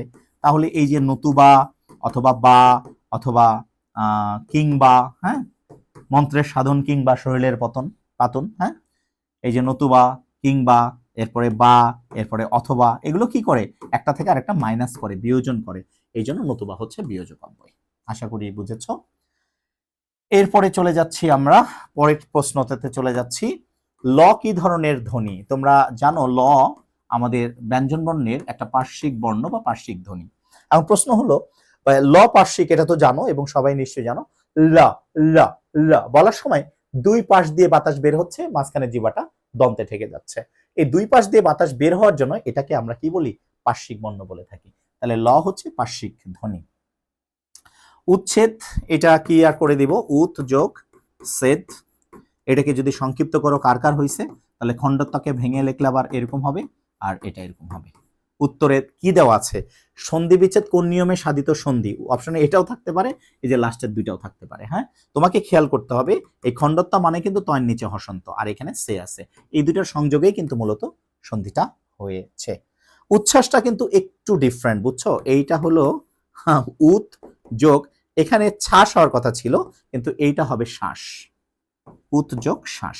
এটা একটু ডিফারেন্ট, অর্থাৎ যখন একই রকম দুইটা বর্ণ থাকে, প্রথমটা খণ্ডত্ব হয়ে যায়, তারপরের বর্ণটা কি? দুইটা বর্ণের একটা খণ্ডত্ব হয়ে যায়, একই রকম দুইটা ব্যঞ্জন বর্ণ থাকলে প্রথমটা খণ্ডত্ব হয়ে যায়। যেমন দেখো উল্লাস, একই রকম ব্যঞ্জন বর্ণ যখন থাকছে, মানে একই গোত্রের যখন থাকছে, তখন এটা হয়ে যাচ্ছে উত যোগ লাস। কিন্তু সবগুলোর ক্ষেত্রে এরকম ঘটবে, কিন্তু শুধু উচ্ছ্বাসটা কিন্তু এরকম ব্যতিক্রম আছে। এরকম দুই একটা শব্দ আছে সন্ধি বিচ্ছেদে, এগুলো তোমাদেরকে করিয়ে দেওয়া হবে। এটা হচ্ছে উত যোগ শ্বাস, আর এটা কিন্তু শ্বাস না, উত যোগ শ্বাস না, এটা শ্বাস, আর এটা উত যোগ ছেদ। এটা নিয়ম মানছে, এটা নিয়ম মানে নাই, পাশাপাশি দেওয়া আছে। ওকে, এরপরে আত্ম হন যোগ নিন। আচ্ছা, হনটা সবসময় আঘাত, খুন, হত্যা এগুলোর সাথে জড়িত, এটা আসলে আত্মঘাতীর প্রকৃত প্রত্যয় আর কি। মনে রাখবা হন শব্দটা সবসময় হনন, হত্যা করার ক্ষেত্রে দেওয়া হয়ে থাকে। এইবার আসো আমরা চলে যাব খুবই দারুণ একটা শব্দ, দর্শনীয়। মনে রাখবা প্রকৃত প্রত্যয়ের ক্ষেত্রে সবসময় দেখা সংক্রান্ত হলে এর গোড়াতে হবে হচ্ছে দৃশ, করা সংক্রান্ত হলে গোড়াতে হবে ক্রি, ঠিক আছে, শোনা সংক্রান্ত হলে পারে গোড়াতে হবে শ্রু, স্মরণ সংক্রান্ত হলে গোড়াতে হবে কি স্মৃ, এরকম। এখন অনিয়টা তো প্রত্যয়, তাহলে দর্শনীয়, দর্শনীয়টা কি? দেখা সংক্রান্ত, তাহলে এর গোড়াতে হবে হচ্ছে দৃশ যোগ অনিয়। অনিয় হচ্ছে একটা প্রত্যয় যেটা কৃত প্রত্যয় আর কি, এই জন্য এখানে ধাতু চিহ্ন দিতে হবে। তাহলে তোমাকে যদি দর্শনীয় না দিয়ে বাবা করণীয় দেয়, তাহলে করা সংক্রান্ত হলে গোড়াটাতে কি হবে? ক্রি যোগ অনিয়। তাহলে তোমাকে যদি শোনা সংক্রান্ত দেয়, কি দেয়? শ্রবণীয়, তাই না? তাহলে শোনা সংক্রান্ত হলে গোড়াতে কি হবে? শ্রু যোগ অনিয়। আশা করি বুঝতে পারতেছো। যদি স্মৃ মানে কি, এটা স্মরণ সংক্রান্ত, যদি এখানে দেয় স্মরণীয়, তাহলে স্মরণ সংক্রান্ত হলে গোড়াতে হয় কি স্মৃ, তাহলে এটা হবে স্মৃ প্লাস অনিয়। আশা করি বুঝছো। এগুলো স্মরণীয়, করণীয়, দর্শনীয়, ভোজনীয়, হ্যাঁ, বিভিন্ন কিছুই দিতে পারে তোমাদের। ওকে, এগুলো প্রত্যয় শিখলেই পেরে যাবা ইনশাল্লাহ। গড় হাজির শব্দটিতে গড় উপসর্গটি কি অর্থে ব্যবহৃত হয়েছে? গড় মনে রাখো এটা আরবি উপসর্গ, এটা অনিয়মিত অর্থে ব্যবহৃত হয়েছে আর কি। গড় হাজির শব্দটিতে গড় উপসর্গটি কি অর্থে ব্যবহৃত হয়েছে? অনিয়মিত হলে গড় হাজির বলা হয়। ওকে, শেষ হয়ে গেল। এরপরে আমরা চলে যাব, আর স্লাইড আছে কিনা একটু দেখার চেষ্টা করব। এইখানে খুব সহজ সহজ বিষয় আছে। গোফ খেজুরে, এইটা একটু সমাসের বিষয়, তোমরা জানো। গোফ খেজুর যার, গোফ খেজুরে যার, গোফ খেজুরে যার, এইটা গোফও না খেজুরও না। মনোযোগ দাও, গোফও না খেজুরও না যখন দুইটা পদের কোনোটাই বোঝাবে না, এটা একটা অলস ব্যক্তিকে বোঝানো হচ্ছে, হ্যাঁ, তখন দুইটা পদের কোনোটাই বোঝাবে না, তখন সেটা বহুব্রী হয়। এখন তুমি স্পেসিফিক ভাবে বলতে পারো, স্পেসিফিক ভাবে বলতে পারো যে গোফও না খেজুরও না, তাহলে এটা তো বহুব্রী হবে যেহেতু অলস ব্যক্তি। এখন গোফ খেজুরে সমাস বহুব্রী, এটা কোন সমাস? যেহেতু গোফ এবং খেজুর দুইটাই বিশেষ্য, তাহলে এটাকে শুধু করতে পারো ব্যাধিকরণ। তোমরা জানো যে দুইটা বিশেষ্য হলে ব্যাধিকরণ হয়, আর একটা বিশেষণ হলে সমানাধিকরণ হয়ে যায়। ঠিক আছে, সমাজ যারা পড়েছো তার এটি জানার কথা। এইবার চলে আসি পরেরটাতে, পরেরটাতে চলে আসি। সমাসবদ্ধ পদকে কি বলে? এটাকে দুইটা নাম বলতে পারো, একটা হলো সমস্ত পদ বলতে পারো, আর আরেকটা আবার বলতে পারো কি সমাসবদ্ধ পদ। সমাসবদ্ধ পদ দুটোই এখানে বলা যেতে পারে, সমস্ত পদও বলতে পারো, সমাসবদ্ধ পদও বলতে পারো। ওকে, এইবার চলে যাচ্ছি আমরা পরের প্রশ্নে, সেটা হলো শৈশব শব্দের প্রকৃত প্রত্যয় কি? এখন ভাই আমি তো একটা করে দিব, কিন্তু তুমি যেন সবগুলো পারো সেটা যেন হয়। শৈশবের গোড়াটা হলো হবে শিশু, আর এরপরে হবে হচ্ছে স্ন, অর্থাৎ এখানে হবে কি অ। এখানে তুমি স্ন ব্যবহার করতে পারো, অ ব্যবহার করতে পারো। মানে এটা কিভাবে পারবো শোনো ভাই, এই স্ন প্রত্যয়টা সবসময় মনে রাখবা তদ্ধিত প্রত্যয়, তদ্ধিত হলে এখানে ধাতু চিহ্ন লাগবে না। এখন কিভাবে পারবা মনে রাখবা, দেখো শব্দ লিখে বুঝতে পারবা, মানব, এরপরে দেখো যাদব, এরপরে দেখো মাধব, এরপরে দেখো শৈশব তো এখানে আছেই, হ্যাঁ, মানব যাদব মাধব, হ্যাঁ, এরপর পার্থিব, পার্থিব বিভিন্ন কিছু থাকতে পারে, মাথায় রাখবা। শব্দের শেষে যদি ব থাকে, কি থাকে ব, তাহলে ব এর বদলে প্রত্যয়টা হবে হচ্ছে স্ন অথবা কি অ, দুইটাই ব্যবহার করতে পারো। তাহলে ব থাকলে স্ন ব, তাহলে দেখো প্রত্যেকটা শেষে ব আছে না, এরকম হতে পারে গৌরব, গৌরব। ওকে, তাহলে ব থাকলে প্রত্যয়টা কি বাবা স্ন অথবা কি অ। তাহলে ভাইয়া গোড়া কিভাবে ঠিক করব? এই যে আকার আছে না, এই আকারটা পরে বর্ণে রস্যকার দিয়ে দিবা, তাহলে এর গোড়া হবে মনু, মনু মনোযোগ স্ন মানব। তাহলে যাদব কি হবে, এই আকারটাকে পরে রস্যকার করে দিবে, তাহলে কি হবে যদুযোগ স্ন, স্ন দেওয়া যায় অ দেওয়া যায়। তাহলে মাধব কি হবে বলতো, মাধবের গোড়া কি হবে রিয়াজ সাহেব, মাধবের গোড়া হবে, মাধবের গোড়া হবে মধু, ওই কিরে কিরে, উত্তরটা কি হবে মধু যোগ স্ন বা অ। তাহলে পার্থিবর গোড়া হবে হচ্ছে পৃথিবী যোগ স্ন, মনে রাখবা স্ন হচ্ছে এটা তদ্ধিত প্রত্যয়, ঠিক আছে। গৌরবের গোড়া হচ্ছে গুরু, গুরু গুরু যোগ স্ন। তাহলে এই যে শৈশব লাস্টে ব আছে, তাহলে প্রত্যেকটা নিশ্চয়ই স্ন হবে, আর শৈশবের গোড়াতে কি বসবে শিশু, দ্যাটস ইট, হয়ে গেল। এই যে দর্শনীয় তোমরা একটু আগে পড়েছো, তাহলে দেখা সংক্রান্ত হলে গোড়া হবে দৃশ, দেখা সংক্রান্ত হলে গোড়া কি হবে দৃশ, আর এই যে অনিয় প্রত্যয়, দ্যাটস ইট, শেষ। গড়হাজির শব্দটির গড় উপসর্গ কোন অর্থে ব্যবহৃত হয়েছে? একটু আগেই বলেছি, অনিয়মিত অর্থে ব্যবহৃত হয়েছে, এবং মনে রাখো গড়টা হচ্ছে আরবি উপসর্গ, ঠিক আছে। এইবার ৮ নম্বর প্রশ্নে চলে যাচ্ছি, আমরা মনে হয় শেষের দিকেই প্রায় চলে এসেছি। বিরক্ত হওয়া যাবে না, কারণ খুবই গুরুত্বপূর্ণ প্রশ্নের উত্তর হচ্ছে উপসর্গের নিচের কোনটি নেই। ছোটবেলা থেকে একদম মুখস্থ করে আসছে, উপসর্গের কি নেই? অর্থবাচকতা নেই। তাহলে যদি পরীক্ষায় প্রশ্নের উপসর্গের কি আছে, তাহলে উত্তর হবে অর্থদ্যোতকতা আছে, দ্যোতকতা আছে। এখন তোমার পরীক্ষায় আসছে উপসর্গের নিচের কোনটি নেই, মানে 4টা অপশন ছিল নিশ্চয়ই এখানে, তাই না? এখানে অর্থবাচকতা নেই, কিন্তু কি নেই? অর্থবাচকতা নেই মানে উপসর্গের নিজের অর্থ নেই। সারা দিন যদি বলি pro pro pro pro pro, কোনো অর্থ দিবে? দিবে না। কিন্তু অর্থদ্বৈতকতা আছে মানে দ্বিতীয় কারোর সাথে যুক্ত হলেই, এই যে দ্বিতীয় কারো ধাতুর সাথে যুক্ত হলেই অর্থ দিয়ে দিল কি প্রহার প্রহার প্রহার। কথা বুঝছো কিনা? তাহলে উপসর্গের নিচের কোনটি নেই, তার মানে অপশন দেওয়া ছিল অর্থবাচকতা নেই, হ্যাঁ, মানে নিজের অর্থ নেই।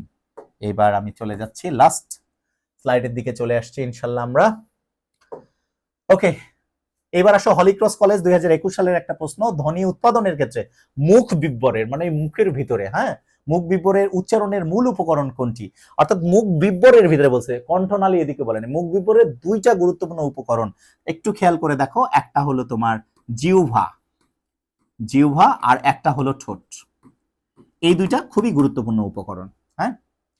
এবার আসো খুবই সহজ প্রশ্ন, অস্থায়ী বস্তু কোন বাগধারার প্রতিনিধিত্ব করে? সবাই আমরা এটা বলি বালির বাঁধ, তাই না? বালির বাঁধ। এটা বাগধারা, এটা এমনিতেই মুখস্থ বিদ্যা। যৌগিক স্বরধ্বনি কয়টি? এটা ব্যাখ্যা দিতে চেয়েছিলাম কিন্তু ক্লাসটি দীর্ঘ হয়ে গেছে, তো আজকে ব্যাখ্যা দিব না, কিন্তু একটু খালি বুঝাই দিব। দেখো তোমরা যৌগিক স্বরধ্বনি খেয়াল করছো কিনা ব্যাপারটা, আমাদের এর আগে আমরা পড়েছিলাম, বলেছিলাম যৌগিক স্বরবর্ণ বা দ্বি স্বরবর্ণ। আমরা অ্যান্সার করেছিলাম দুটি, একটা হলো ওই আর একটা হলো কি ও। কেন? এইটা আসলে দুইটা বর্ণের সমন্বয়ে গঠিত, এটা হলো দুইটা বর্ণের সমন্বয়ে গঠিত, তাই না? এই জন্য এই দুইটা ছিল যৌগিক। কিন্তু মজার ব্যাপার দেখো, প্রশ্নকর্তা করেছে যৌগিক কিন্তু স্বরধ্বনি, মানে কি দুইটা স্বরবর্ণ মিলে উৎপাদন হওয়া ধ্বনি। এরকম ধ্বনির উত্তরটি হবে 25টি। কেননা এই যে দেখো যাও শব্দটিতে আ একটা হচ্ছে স্বরবর্ণ আর ও একটা স্বরবর্ণ, এখানে উচ্চারণের সময় আ এবং ও দুইটা মিলে একটা উচ্চারণ হয়, তো এই দুইটা মিলে তো আর একটা বর্ণ হয় না এর মতন, এই দুইটা মিলে একটা বর্ণ হয়েছে, এই দুইটা মিলে একটা বর্ণ হয়েছে, কিন্তু এই আ আর ও মিলে তো কোনো বর্ণ হয় না, তাহলে এটা যৌগিক বর্ণ না হলেও এটা কিন্তু যৌগিক স্বরধ্বনি। তাহলে পারে যা ও যাও, তাহলে এটা যৌগিক ধ্বনি। এমন যৌগিক ধ্বনি আছে মোহাম্মদ আব্দুল হাই মতে 23টি। যাও, যেমন আমার বান্ধবীর নাম শিউলিনা, আমার বান্ধবীর নাম শিউলিনা, অর্থাৎ এখানে ই আর এখানে উ দুইটা মিলে কিন্তু শিউলিনা, শিউ ইউ ইউ, এই দুইটা মিলে একটা ধ্বনি। এরকম মোট ধ্বনি আছে মোহাম্মদ আব্দুল হাই বলেছেন 23টি, আর এই যে এই দুইটার দুইটি, তাহলে মোট কয়টি হবে? 25টি। তাহলে মোট স্বরবর্ণ দুইটা পাশাপাশি বসে, স্বরবর্ণ দুইটা পাশাপাশি বসে এরকম মোট উচ্চারণ দিতে পারে কয়বার? 23 বার। আর এইখানে দুইটা স্বরধ্বনি আছে, বর্ণ আছে, এই দুইটা ধ্বনি ধরতে হবে, তাহলে এই দুইটা বর্ণের সাথে সাথে ধ্বনি ধরলে আর এই 23টা মিলে সব হয়ে যাবে কয়টি? 25টি। ওকে, আশা করি তোমরা এটা বুঝেছো, যদি একটু ফাস্ট পড়িয়েছি তোমাদের, তারপরও আশা করি বোঝার কথা। Notre Dame college 2020।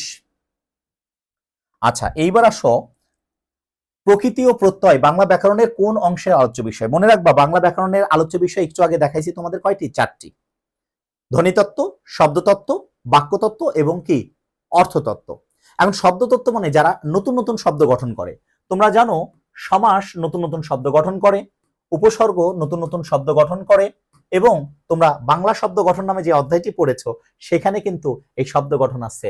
সমাস শব্দ গঠন করে, উপসর্গ শব্দ গঠন করে, আর প্রত্যয় কি করে? শব্দ গঠন করে। তাহলে যারা শব্দ গঠন করে তারা কোন তত্ত্বের আলোচিত বিষয় হবে? তারা হবে শব্দতত্ত্ব বা রূপতত্ত্বের আলোচিত বিষয়। বুঝছো কি বুঝো নাই? কারণ প্রকৃতি এবং প্রত্যয় কি করে? নতুন নতুন শব্দ গঠন করে, সমাসও করে, উপসর্গও করে, প্রত্যয় করে। তাহলে এরা প্রত্যেকেই কোন তত্ত্বের আলোচিত বিষয় হবে? শব্দতত্ত্ব। অর্থাৎ যারা শব্দ নতুন নতুন তৈরি করে, শব্দের কারখানা। বাংলা শব্দ গঠনে দেখবা উপসর্গ, সমাস, প্রত্যয় দেওয়া আছে, তাহলে এই প্রত্যয়টা হবে শব্দতত্ত্বের আলোচিত বিষয়। কাঁচা মিঠা ব্যাস বাক্য কি হবে? কাঁচা অথচ মিঠা, অথচ মিঠা, কাঁচা অথচ মিঠা। হ্যাঁ, তাহলে আমরা একটু পানি খাই, অনেকক্ষণ ধরে ক্লাস নিচ্ছি, কতক্ষণ ধরে নিচ্ছি ঠিক মনে নেই আমার, একটু পানি খেয়ে নিলাম, একটা লং টাইম, এই যে শুরু করছি এখনো চলছেই। তো এবার আসো কাঁচা অথচ মিঠা, এটা একটা সাধারণ কর্মধারয় সমাস, যাক সমাসে এটা বুঝে যাবা, খুব খুব গুরুত্বপূর্ণ। সন্ধি কি? উত্তর কি লিখবা? ধ্বনির মিলন, দুটি ধ্বনির মিলন। এখন মনে পড়ছে আরো মিলন দেখেছিলা, প্রশ্ন দুইটাই আসে, সন্ধি কি? পাশাপাশি দুটি ধ্বনির মিলন। আর যদি বলে সমাস তাহলে দিবে হচ্ছে পাশাপাশি দুটি পদের মিলন। কিসের মিলন? পদের মিলন।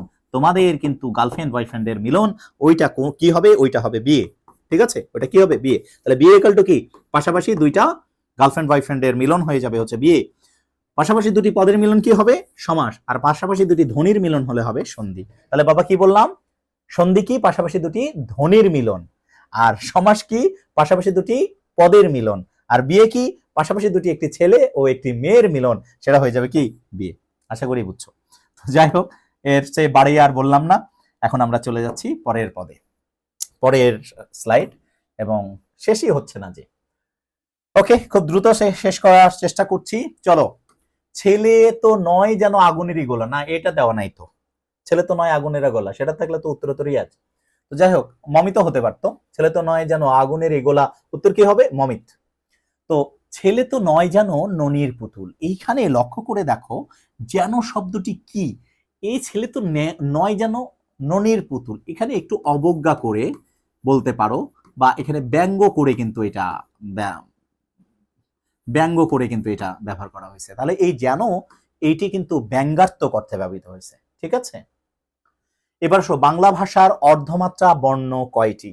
এটির জন্য একটি পড়া আছে, একটা ছক আছে। আমি বর্ণের ক্লাস নিব তোমাদের এই ব্যাচটাতে, এই ছকটি করাই দিব। সেটা হচ্ছে এক থাপ্পড়ে 32টা দাঁত ফেলে দিব, দেখবা যে সব পেরে যাচ্ছে। এখন আপাতত উত্তর করে দিচ্ছি, অর্ধমাত্রা আছে কয়টি? 8টি। এখানে প্রশ্ন করছে কোনটি তৎসম শব্দ নয়, তাহলে নিশ্চয়ই এখানে 4টা অপশন থাকতে হবে, তাই না? তাহলে এই 4টার মধ্যে কি করে বুঝবা এটা তৎসম শব্দ নয়? তাহলে তোমাকে বুঝতে হবে তৎসম শব্দ কোনটা। তো এটার বিশদ আলোচনা থাকলে খুবই শর্টকাটে বলি, বুঝছো? তৎসম শব্দ তুমি চিনবা কি করে? এই 4টার ভিতরে তৎসম নয় বুঝবা কি করে? তৎসম না হলে সেইটা। তৎসম চেনার উপায় তোমাকে বলি, এই যে মূর্ধন্য বর্ণটা দেখছো না, তৎসম শব্দে মূর্ধন্যর ব্যবহারকে কি বলে? নত্যবিধান বলে। তার মানে যে বানানে মূর্ধন্য থাকে ওই শালার বেটা 100% কি তৎসম শব্দ। কারণ তৎসম শব্দে মূর্ধন্যর ব্যবহারকে কি বলে? নত্যবিধান।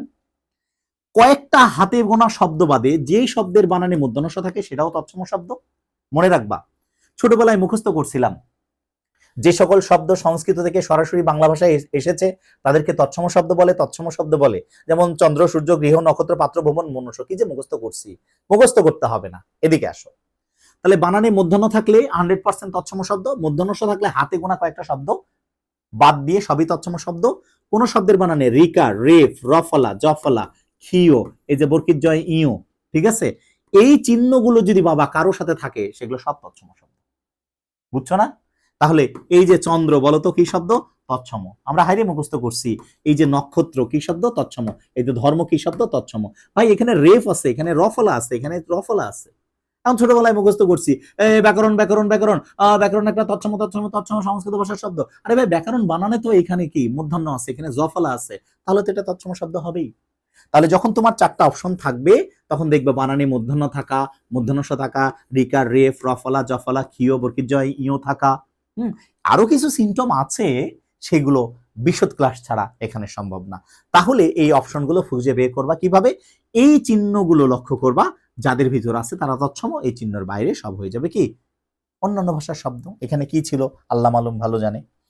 তো আসো আমরা মাত্রাহীন বর্ণ কয়টি? তোমরা সবাই জানো অর্ধমাত্রা বর্ণ 8টি আর মাত্রাহীন বর্ণ কয়টি? 10টি।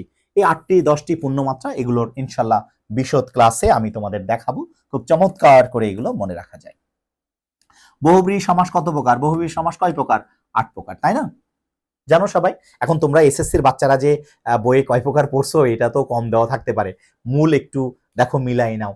একটা হলো ব্যাধিকরণ, সমানাধিকরণ, ব্যতিহার, নয়, হ্যাঁ, মধ্যপদলোপী, তারপরে তোমার হচ্ছে অলোক বহুব্রী, মধ্যপদলোপী বহুব্রী, এরপরে প্রত্যয়ান্ত বহুব্রী, সংখ্যাবাচক বহুব্রী, হ্যাঁ, মিলাই দেখো 8টা হবে। তাহলে বহুব্রী সমাস হচ্ছে 8 প্রকার। বাক দত্তা কোন সমাস? এটা হলো বাক্যে ধর, বাক্যে দত্তা। তাহলে এই যে কে বিভক্তি চলে আসছে এটা তৎপুরুষ সমাস, হ্যাঁ, একটু খেয়াল করবা, যেহেতু বিভক্তি চলে যাবে তাই বাক্যে দত্তা। বাংলা স্বরবর্ণ কয়টি? কে কে পারবা না হাত তোলো তো। এই বাংলা স্বরবর্ণ, এই সাকিব বাংলা স্বরবর্ণ কয়টি ভাইয়া? এই রিয়াজ পেরেছে। রিয়াজকে একটা মোবিল পুরস্কার দেওয়া হবে আজকে, ঠিক আছে? বাংলা স্বরবর্ণ কয়টি? 11টি। কোনটি শুদ্ধ বানান? আল্লাহর ওয়াস্তে এটা বানান যে কোনটা শুদ্ধ, অপশন না হলে পারা যাবে না, নিশ্চয়ই বুঝছো। তাহলে বানান থেকে প্রশ্ন আসছে শিক্ষার্থী বন্ধুরা, আমি তোমাদেরকে কি করব? বানান ক্লাসের বানানের উপর একটি ক্লাস নিয়ে দিব, ঠিক আছে? তাহলে ইনশাল্লাহ যে গুরুত্বপূর্ণ বানানগুলো আসে, মুমূর্ষ, পিপিলিকা, জিজিবিসা, যাই আসুক না কেন, মরিচিকা, সবগুলো সিস্টেমের মধ্যে আমাদের বানান চলে আসবে ইনশাল্লাহ। ওকে, আর কয়টা স্লাইড আছে একটু দেখতে চাই। ইনশাল্লাহ আমরা শেষের দিকে চলে আসছি। কোনটি বাংলা উপসর্গ? এখন তাহলে বাংলা উপসর্গ দ্বারা গঠিত শব্দ নিশ্চয়ই এইখানে থাকবে, তাই না বলো? কিন্তু সেটা নাই। তাহলে কি করতে হবে? আমার মতো করে মূল ক্লাসে বাংলা উপসর্গ কয়টি? 21টি মুখস্থ করতে হবে। তাহলে বাচ্চাদের কি করতে হবে? এই যে তোমরা সবাই জানো বাংলা উপসর্গ কয়টি রে? উপসর্গ ভাইয়া 21টি। জেনে নাও। তৎসম উপসর্গ কয়টি? 20টি। আর বিদেশি আছে উপসর্গ, এই বিদেশিদের ভাগ আছে, এর ভিতরে আছে ফার্সি আছে হচ্ছে 10টি, আর পি আছে হচ্ছে 4টি 6টি, 4টিও আছে কোনো বইতে, কোনো বইতে 6টিও আছে। এরপরে আছে হচ্ছে ইংরেজি, ইংরেজি আছে 4টি, এরপরে আছে হচ্ছে উর্দু হিন্দি, তাই না? উর্দু হিন্দি। এখন এই যে দেখো কোনটি বাংলা উপসর্গ, এইটি যে প্রশ্ন আসছে নিশ্চয়ই এখানে উপসর্গ দেওয়া ছিল অপশনে। তো বাংলা উপসর্গ কয়টি? 21টি। ওই যে অ, অঘা, অজ, আনা, আ, আর, আন, আব, ইতি, উন, কতকুনি, পাতি, বিভররাম, শশা, সুহা, এই যে মুখস্থ করতে হবে, তাই না? তাহলে এই কয়টা যার সাথে থাকবে। তবে উপসর্গ চেনার একটা পদ্ধতি আছে, সেটা কি? এই যে প্রজে উপসর্গ বুঝবো কি করে? এই যে ধান থাকা লাগবে, অর্থাৎ উপসর্গ হবে তখনই যখন পরেরটার কি থাকবে? অর্থ থাকবে। এটা একটু খেয়াল করবা। অনেক সময় তোমাদের অ্যাডমিশন পরীক্ষায় আসে বাংলা উপসর্গ কয়টি, তৎসম উপসর্গ কয়টি, তখন কিন্তু স্টুডেন্টরা আল্লাহ বাংলা উপসর্গ 21টি না 20টি জানি পড়ছিলাম, বইয়ের পাতায় 20টি পড়ছি না 21টি পড়ছি আমার মনে নেই। দেখো বাংলা উপসর্গ 21টি, তৎসম 20টি, এটাও গুলাই যাইতে পারে। মনে রাখো বাংলা উপসর্গ 21টি, কেননা তোমাদের বাংলা ভাষা পেয়েছো কত তারিখে? 21শে ফেব্রুয়ারিতে পেয়েছো, তাই না? বলো তাহলে বাংলা উপসর্গ কয়টি হবে বলো তো? 21টি, কারণ বাংলা ভাষা পেয়েছো তোমরা কি 21শে ফেব্রুয়ারিতে। এই জন্য বাংলা উপসর্গ কয়টি হবে? 21টি হবে। তাহলে তৎসম থাকে কয়টি? 20টি। তাহলে এখানে নিশ্চয়ই কোনো শব্দ দেওয়া ছিল অশুদ্ধ, এখানে প্রত্যেকটা বানানই শুদ্ধ আছে, আমি কোনো ভুল খুঁজে পাচ্ছি না। ইঁদুর কপালে বাগধারার অর্থ কি? ইঁদুর কপালে, তোমাদের কি ইঁদুর কপালে? মোটেই না। দোয়া রইল, কারো ইঁদুর কপালে হবে না, রেজাল্টটা ভালো হবে, নটরডেমের চান্সও হবে। হলিক্রস, ও হলিক্রস তো মেয়েদের না, ছেলেদের তো চান্স হবে না। তাহলে কি হবে? মন্দ ভাগ্য। ইঁদুর কপালে কারো হবে না, চুপ চুপ ফু দিয়ে দিলাম। তাহলে ইঁদুর কপালে এটা একটা বাগধারা, মুখস্থ বিদ্যা, এটা মন্দ ভাগ্য বোঝায়। এই তো, তাহলে আমরা এই স্লাইডটিও শেষ করে ফেললাম। আল্লাহু আকবার। আর কতটা স্লাইড এসেছে? এই যে দেখো মজার একটা প্রশ্ন, খুবই খুবই গুরুত্বপূর্ণ, প্রতি বছরই দেখা যাচ্ছে যে এটা আসছে। নিচের কোনটি লিঙ্গান্তর হয় না? বাবা লিঙ্গান্তর তো হয়, পুরুষবাচক শব্দের লিঙ্গান্তর হয়, এটাই আমরা জানি, কিন্তু মাথায় মনে রাখতে হবে কিছু কিছু শব্দের লিঙ্গান্তর হবে না, যাদেরকে আমরা বলে থাকি নিত্য পুরুষবাচক শব্দ, তাই না? বলো এখন নিত্য পুরুষবাচক শব্দগুলো তাহলে ছেলেমেয়েদের কি করতে হবে? ছেলেমেয়েদের মুখস্থ করে ফেলতে হবে, তাই না? তাহলে নিত্য পুরুষবাচক শব্দগুলো, নিত্য স্ত্রীবাচক শব্দগুলো আমাদের মুখস্থ করতে হবে, তাহলে এটা লিঙ্গান্তর হয় না। যেমন এই যে তোমাদের রাষ্ট্রপতি নিত্য স্ত্রীবাচক শব্দ, তাই না? এরপরে ঢাকি, এরপরে হলো কবিরাজ, কবিরাজ, এরপরে তোমার হচ্ছে জামাই, জামাই, ঠিক আছে? জামাই তো আসলে নিত্য স্ত্রীবাচক। তারপরে ওই যে কৃতদার, কৃতদার, এরপরে অকৃতদার, ঠিক আছে? এরপরে সভাপতি, এরপরে হচ্ছে কেরানি, কেরানি, কেরানি, ঠিক আছে? সম্ভবত এখানে অপশনে কেরানি ছিল, লিঙ্গান্তর হয় না, এটা আসছিল কোন পরীক্ষা আমি প্রশ্নে দেখেছি। তাহলে রাষ্ট্রপতি, ঢাকি, কবিরাজ, জামাই, কৃতদার, অকৃতদার, সভাপতি, হ্যাঁ এইগুলো কি নিত্য। আরো কিছু শব্দ আছে, দেখতে হবে। অ উপসর্গযুক্ত শব্দ কোনটি? নিশ্চয়ই এখানে অচিন হতে পারে, অপিচ হতে পারে, হ্যাঁ অ দিয়ে যেটা গঠিত হবে সেটাই অ উপসর্গ দ্বারা নিহিত। তবে উপসর্গ দ্বারা গঠিত শব্দ মনে রাখার উপায় হলো এই যে উপসর্গ বাদ দিয়ে পরেরটার যদি অর্থ থাকে তাহলেই সেটা উপসর্গ দ্বারা গঠিত অর্থ হবে। অর্থাৎ প্রধান এইটা উপসর্গ, কেননা প্র বাদ দিলে দেখো ধানের অর্থ আছে। এই যে প্রমাণ বাদ দিলে দেখো প্র বাদ দিলে কি, প্র বাদ দিলে কি মানের অর্থ আছে। তাহলে উপসর্গ দ্বারা গঠিত শব্দ হতে গেলে পরের অংশের মান থাকতে হবে। এবার 17 নম্বর প্রশ্নে চলে আসি আমরা।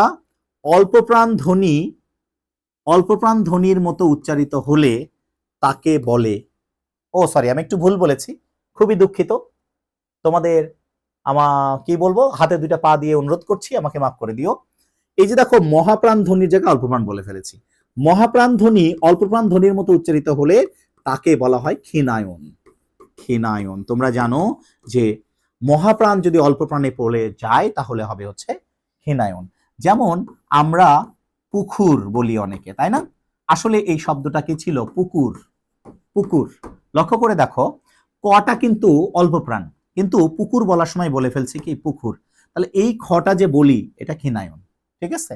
অর্থাৎ মহাপ্রাণ বর্ণ বলার সময়, যেমন এই যে আফা বলি, আসলে এখানে কি ছিল? অল্পপ্রাণ ছিল, আপা। তাহলে মহাপ্রাণ কোন বর্ণ অল্পপ্রাণ বলে ফেললে সেটা হয়ে যাবে কি ক্ষীণায়ন। আর যদি ঘুরে যায় ব্যাপারটা এরকম হয় যে অল্পপ্রাণ বর্ণ যদি মহাপ্রাণ হয়, এটা যদি ঘুরে দেয় ওটাও জেনে রাখো, ওটা হবে পিনায়ন। মনে থাকবে মহাপ্রাণ অল্প প্রাণে গেলে, মহাপ্রাণ অল্পতে যাচ্ছে, অল্পতে গেলে ক্ষীণ হয়ে যায়, ছোট হয়ে যায়, ক্ষীণায়ন। ঠিক আছে, এটা হলো ক্ষীণায়ন, ক্ষীণায়ন। ওকে, ক্ষীণ হয়ে যাওয়া, ছোট হয়ে যাওয়া। মহাপ্রাণ ছোট হলে, অল্প প্রাণ হলে ক্ষীণায়ন, আর অল্প প্রাণ মহাপ্রাণ হলে কি পীনায়ন। মনে থাকবে? ওকে, এরপরে আমরা চলে যাচ্ছি পরের পরের পরের পরের ক্লাসে, পরের স্লাইডে চলে যাচ্ছি। এই যে এটা লাস্ট স্লাইড মেবি, ইনশাল্লাহ এরপরে আর বেশি স্লাইড থাকবে না, আর একটা থাকতে পারে সর্বোচ্চ। আমার এক পাটি ছিঁড়ে গেছে। এই কি ছিঁড়ে গেছে? এখানে কোনো একটা শব্দ গ্যাপ পড়ছে। আমার এক পাটি জুতা ছিঁড়ে গেছে হতে পারে, আমার এক পাটি দাঁত খুলে গেছে হতে পারে। তো যাই হোক, আমার এক পাটি ছিঁড়ে গেছে পদাশ্রিত নির্দেশকে কি অর্থে ব্যবহৃত হয়েছে? তাহলে আমার এক পাটি, এই যে পাটিটা বাবা পদাশ্রিত নির্দেশক, তোমরা জানো টিটা, খানাখানি, কাছাকাছি, তা কেতা, পাটি ইত্যাদি ইত্যাদি ইত্যাদি। এইবার আসো, আমার এক পাটি ছিঁড়ে গেছে পদাশ্রিত নির্দেশক কি অর্থে ব্যবহৃত হয়েছে। এবার মজার একটা ব্যাপার আছে, তোমরা জানো এই যে টিটা, খানা খানি, গাছা গাছি, আর গেলাম না। হ্যাঁ, কোন একটা শব্দের সাথে টি, টা, খানা খানি এগুলো যুক্ত হলে, এই যে এগুলো যুক্ত হলে, এইটা হলো নির্দিষ্টতা বোঝায়, তাই না? নির্দিষ্টতা। মজার ব্যাপার আছে এখানে, কিন্তু দারুণ প্রশ্ন করছে। হ্যাঁ, দারুণ প্রশ্ন করছে এখানে। সেটা হলো আমার একটা, এই যে দেখো একটা, এই টি, টা, খানা খানি এগুলো যদি কারোর সাথে যুক্ত হয় তাহলে নির্দিষ্টতা বোঝায়, কিন্তু এটার উত্তর হবে অনির্দিষ্টতা। এই জন্যই দিছে অনির্দিষ্টতা, অনির্দিষ্টতা। হ্যাঁ, তাহলে বলতো আমার একটা পাটি ছিঁড়ে গেছে, এখানে একটার পরে এটা আছে, এটা নির্দিষ্টতা না বুঝে অনির্দিষ্টতা বুঝালো কেন? আবারও বলছি, মনে রাখবা, টিটা যুক্ত হলে হিসাবে তো নির্দিষ্ট হয়ে যায়, তাই না? লোকটি, লোকটা, দেশটা, হ্যাঁ, এই যে খাতাটা, বইটা নির্দিষ্ট হয়ে যায়। খুবই মজার একটা বিষয় মনে রাখবা, এই টিটা, খানাখানি, বইখানা দাও, হ্যাঁ, যখনই বলবে তখন নির্দিষ্টতা বোঝাবে, শুধুমাত্র এই যে এক নামক শব্দে এটা হয়ে যাবে অনির্দিষ্ট। মাথায় থাকবে সব সময়। তাহলে আমি যদি বলি তোমাকে যে 2খানা বই দাও, এটা নির্দিষ্টতা বোঝাবে, শুধুমাত্র এক হচ্ছে এমন একটা শব্দ যেটা অনির্দিষ্ট করে দেয় সবকিছুকে। তাহলে টি, টা, খানাখানি এই শব্দগুলো যার সাথেই বসুক না কেন নির্দিষ্ট করে দিবে, শুধুমাত্র এক সাথে সাথে বসলে ও অনির্দিষ্ট হয়ে যাবে। এখানে একটা বলতে যে কোনোটা বোঝাতে পারে, একখানা বলতে যে কোনোটা বোঝাতে পারে। আশা করি তোমরা বুঝতে পেরেছো। তাহলে আবারও দেখো, টি, টা, খানাখানি কারোর সাথে বসলে সর্বদাই যে সংখ্যার সাথে বসুক, 2, 3, 4, 5, 6 সাথে বসুক বা যার সাথে বসুক, এ সর্বদাই নির্দিষ্টতা করে দিবে, কিন্তু শুধুমাত্র একের সাথে বসলে সে কি হয়ে যাবে? অনির্দিষ্ট হয়ে যাবে। কথা বুঝতে পেরেছো? Thank you. এইবার আসো আমাদের পরের শব্দ ক্ষীয়। ক্ষীয় তোমরা সবাই জানো, এটা বোঝানোর কিছু নাই, ক প্লাস মূর্ধন্য ষ, সবাই এই যুক্ত বর্ণটি জানো। তোমাদের যুক্ত বর্ণ থেকে প্রশ্ন আসছে, এই যে প্রশ্নের ধরনগুলো দেখে কিন্তু তোমাদের বুঝে নিতে হবে কোন কোন কন্টেন্ট থেকে প্রশ্নগুলো আসছে ঘুরে ফিরে। আমি কিন্তু বুঝে নিয়েছি কোন কোন কন্টেন্ট থেকে তোমাদের বেশি প্রশ্ন আসছে, ফলে আমি ওই কন্টেন্টকে সাজিয়ে পুরো বাংলা দ্বিতীয় পত্রের একটা ম্যারাথন ক্লাস নিয়ে নিব, কোন কোন কন্টেন্ট আসলে বেশি জরুরি, ওগুলোই করে যাবা ইনশাল্লাহ। কোনটি স্বাধীনভাবে বাক্যে বসে? কোনটি স্বাধীনভাবে বাক্যে বসে? এই প্রশ্ন, এই যে উপসর্গ, এটা স্বাধীন নিজস্ব অর্থ নেই, স্বাধীনভাবে বসে হচ্ছে অনুসর্গ। অনুসর্গ স্বাধীনভাবে বসতে পারে। দুঃখ বিনা সুখ লাভ হয় কি মোহিতে, এই যে বিনা, ও স্বাধীনভাবেই বসেছে, তোমার মতো আর কাউকে পাবো না গো, এই যে মতো, এই অনুসর্গটি স্বাধীনভাবেই বসেছে। ক্লিয়ার কনসেপ্টটি? অর্থাৎ অনুসর্গগুলো স্বাধীনভাবেই বাক্যে বসতে পারে, বসে অবশ্য ওরা কি করে? সম্পর্ক করে। আসলে অনুসর্গের কাজ হচ্ছে দুটি শব্দের বা দুটি বাক্যের মাঝে বসে সম্পর্ক করে দেওয়া। ঠিক আছে, দুটি শব্দের মাঝে বললে ভুল হবে, ওটা অনেক সময় যোজক হয়ে যায়, মানে একটা শব্দের পরে বসে অপর শব্দের সাথে সম্পর্ক করে দাও, কিন্তু ওরা স্বাধীনভাবে বসে, তার নাম কি? অনুসর্গ। ওকে, তাহলে আমরা মোটামুটি এটা বুঝে গেলাম। আর আছে কি? রি, র মূর্ধন্য ষ এর পর মূর্ধন্য বসে কোন শব্দে? এই যে একটু আগে বলেছি, কই গেল, এইটা শিখেছি কিন্তু একটু ডিফারেন্ট প্রশ্ন। রি, র মূর্ধন্য ষ এর পর মূর্ধন্য বসে কোন শব্দে? এই যে তৎসম শব্দে, তৎসম শব্দে। তার মানে রিকার, রেফ, রফলা, জফলা, রি, র, মূর্ধন্য, মূর্ধন্য ষ, এই চিহ্নগুলো যার ভিতরে থাকবে সেটা তৎসম শব্দ হবে। তাহলে রি, র মূর্ধন্য ষ এরপর মূর্ধন্য বসে কোন শব্দে? তৎসম শব্দে। সবাই জানো এটা নত্যবিধানের নিয়ম থেকে আসছে, তাই না? এরপর দেখো আপন ভালো সবাই চায়, আমরা সবাই জানি ভালো শব্দটি বিশেষণ, তাই না? কিন্তু একটা শব্দ বিশেষণ কখন হয়? যখন সে কারো আগে পরে বসে তার দোষ গুণ অবস্থা সংখ্যা পরিমাণ নির্দেশ করতে হবে। বিশেষণ কোনো বিশেষ্যের বা সর্বনামের বা অন্য কোনো পদের আগে পরে বসে দোষ গুণ অবস্থা সংখ্যা পরিমাণ বোঝাতে হবে। লক্ষ্য করে দেখো শিক্ষার্থী বন্ধুরা, আপন ভালো সবাই চায়, এই আপন কি ভালো? এই সবাই কি ভালো না? এই ভালোটা আসলে কি আপন ভালো সবাই চায়, মানে নিজের ভালোটা সবাই চায়। এইখানে ভালোটা কারো দোষ গুণ বুঝায়নি, তখন এটাকে নাম হিসেবে উল্লেখ করছে, ফলে এই ভালোটা হলো বিশেষ্য। তার মানে বুঝছো তো, ভালো কিন্তু সবসময় বিশেষণ নয়, এটা বিশেষ্যও হতে পারে। কখন? যখন সেটা কারো দোষ গুণ বোঝাবে। ক্লিয়ার? ওকে, ফাইন।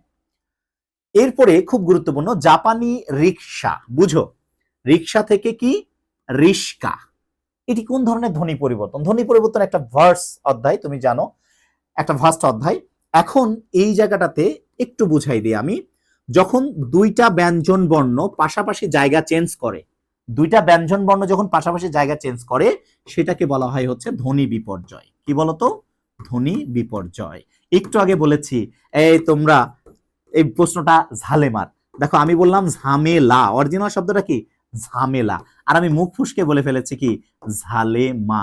লক্ষ্য করে দেখো, এই যে ম এবং ল, এই যে ম এবং ল নিজেদের মধ্যে জায়গা কি করছে? পরিবর্তন করছে।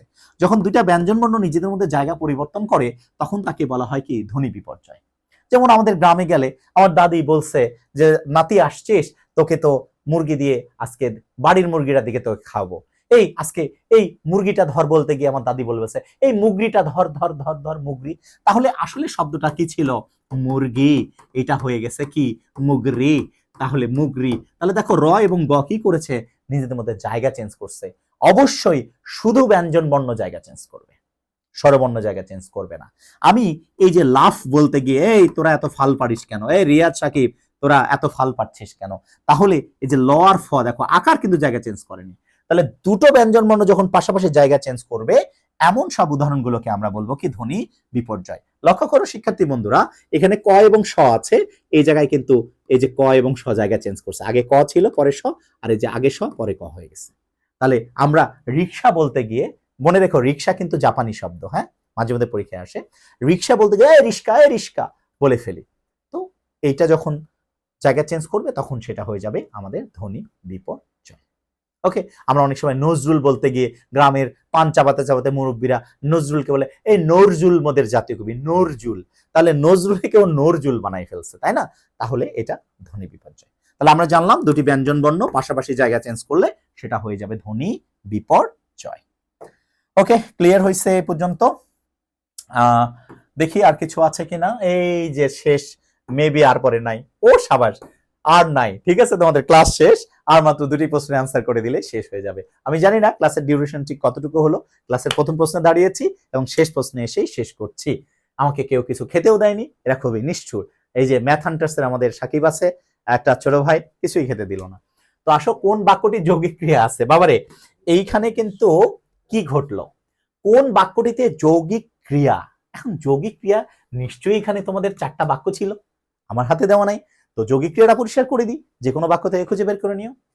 যৌগিক ক্রিয়া হতে গেলে প্রথমে একটা অসমাপিকা ক্রিয়া বসতে হবে, তারপরে একটা সমাপিকা ক্রিয়া বসতে হবে। ওয়েল, তার মানে এখানে যৌগিক ক্রিয়া মানে হচ্ছে দুইটা ক্রিয়া থাকতে হবে।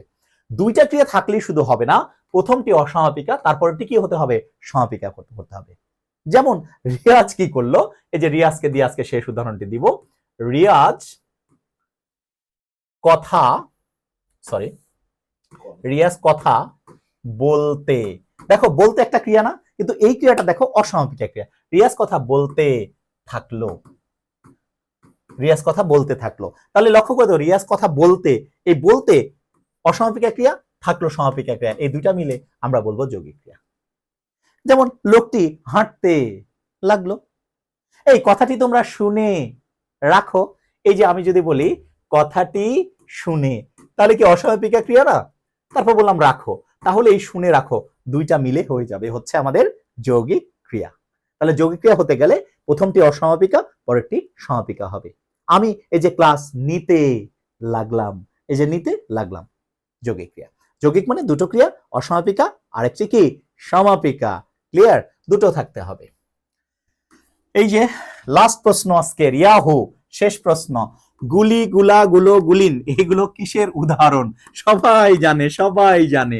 আসলে না, কিছু কিছু প্রশ্ন তো দুর্দান্ত লেভেলের, তাই না? কিন্তু কিছু প্রশ্ন তো সহজ থাকবেই, যেটা সবাই পারবে, কারণ টাকা দিয়ে ফর্ম তুলেছে সবাই, সুতরাং কিছু প্রশ্ন তো সহজ অবশ্যই করবে। তোমরা সবাই জানো এগুলো কি শব্দের শেষে পদাশ্রিত নির্দেশক হিসাবে ব্যবহৃত হয়। তো শিক্ষার্থী বন্ধুরা, আজকে আসলে আমি যে কাজটি করতে চেয়েছিলাম সেটি হলো প্রশ্নগুলো দেখাতে চেয়েছি, এবং আমি চেষ্টা করেছি যে যারা তোমরা নটরডেম কলেজ, হলিক্রস বা সেন্ট জোসেফে পরীক্ষা দিবা, তোমাদের আসলে না প্রশ্নগুলো আগে বোঝা উচিত, সেটি যে সাবজেক্টের হোক। আমরা যখন ইউনিভার্সিটি অ্যাডমিশনে পড়াই, আমি ইউনিভার্সিটি অ্যাডমিশনে প্রতি বছরই যারা টপার থাকে ঢাকা ইউনিভার্সিটিতে বা রাজশাহী ইউনিভার্সিটিতে, আমি অফলাইনে তাদেরকে পড়াই, হিউজ শিক্ষার্থী আছে। তো আমি সবসময় যেটি করি যে চান্স পাওয়ার একটা সোজা পদ্ধতি বলি, বিগত সালের প্রশ্ন সলভ করতে হয় সর্বাগ্রে।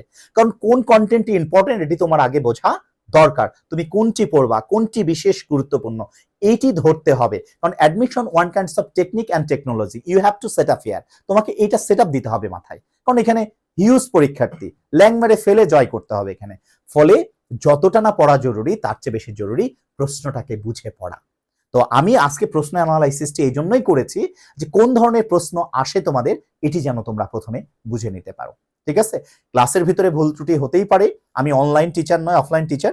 যদিও অনলাইনে ক্লাস শুরু হলো, পথযাত্রা শুরু হলো তোমাদের সাথে দিয়ে, আজকে প্রশ্ন অ্যানালাইসিস করেছি, চেষ্টা করেছি। ইনশাল্লাহ ভবিষ্যতে আরো তথ্যবহুল ক্লাস নিয়ে তোমাদের সামনে হাজির হব। আমার সামনে চলে এসেছে আমাদের স্নেহের ছোট ভাই রিয়াজউদ্দিন পিয়াজ নায়ক। ও এটা লাগবে তো, আমাদের বায়োলজি ইনস্ট্রাক্টর রিয়াজ, তোমাদের সাথে নিশ্চয়ই দেখা হয়েছে, তোমরা চেনো সবাই। তোমাদের বায়োলজি ইনস্ট্রাক্টর হিসেবে থাকবে ইনশাল্লাহ। ও দুর্দান্ত একটা টিচার, ক্লাস নেবে। আজকের মতো আমি বিদায় নিচ্ছি। আমি আসলে একটু কথা বলে আসলে ক্লাসটা শেষ করতে চাই। লিখন ভাই আমাদের প্রতিজ্ঞায় এখন পর্যন্ত ওয়ান অফ দ্য ফাইনেস্ট অন্তর্ভুক্তি, যেটা ভাইয়ের অন্তর্ভুক্তি আমাদের প্রতিজ্ঞাকে আরো অনেক বেশি মানে প্রতিজ্ঞা যে আমরা নিয়েছি সেটাকে আরো বেশি শানিত করেছে। আমি এতটুকু বলতে পারি যে এই মানুষটা বললো যে আমি আসলে অনলাইনের টিচার না, এই মানুষটা অফলাইনে প্রায় 2500-3000 স্টুডেন্ট পড়ায়, এবং যে খেলোয়াড়, যে অলরাউন্ডার, সে যেখানেই যাবে সেটাই তার খেলার মাঠ। এবং তোমরা ভাইয়ের কাছে ক্লাস আরো ইনশাল্লাহ পাবা। তোমরা ভাইয়ের জন্য দোয়া করবা, আমাদের জন্য দোয়া করবা। এবং আরেকটা কথা বলি, এই যে ভাই এত সময় ক্লাস নিল, আর যদি 5 ঘন্টাও ক্লাস নিতে দিতাম ভাইকে, ভাই একবারও কিন্তু ক্লান্ত হইতো না। সো দেখা হবে ইনশাল্লাহ পরবর্তী ক্লাসে। হ্যাঁ, রাত 4টার সময়, এবং দিনের বেলা কিন্তু ভাই আজকে প্রায় 8টা ব্যাচে ক্লাস নিয়েছে, নেওয়ার পরে রাতের বেলা শুট করতেছে, এখন রাত 4টা পর্যন্ত। সো দ্য ডেডিকেশন বুঝতেই পারতেছো। আচ্ছা, শুরু করলাম। দোয়া রাখো আমার জন্য সবাই, আমাদের সকলের জন্য দোয়া রাখো, আমাদের প্রতিজ্ঞা টিমের জন্য দোয়া রাখো। ইনশাল্লাহ তোমাদের পাশে থাকবো, দেখা হবে ইনশাল্লাহ। তোমাদের বিজয়ী, তোমাদের সাথে দেখা হবে। আসসালামু আলাইকুম। আসসালামু আলাইকুম।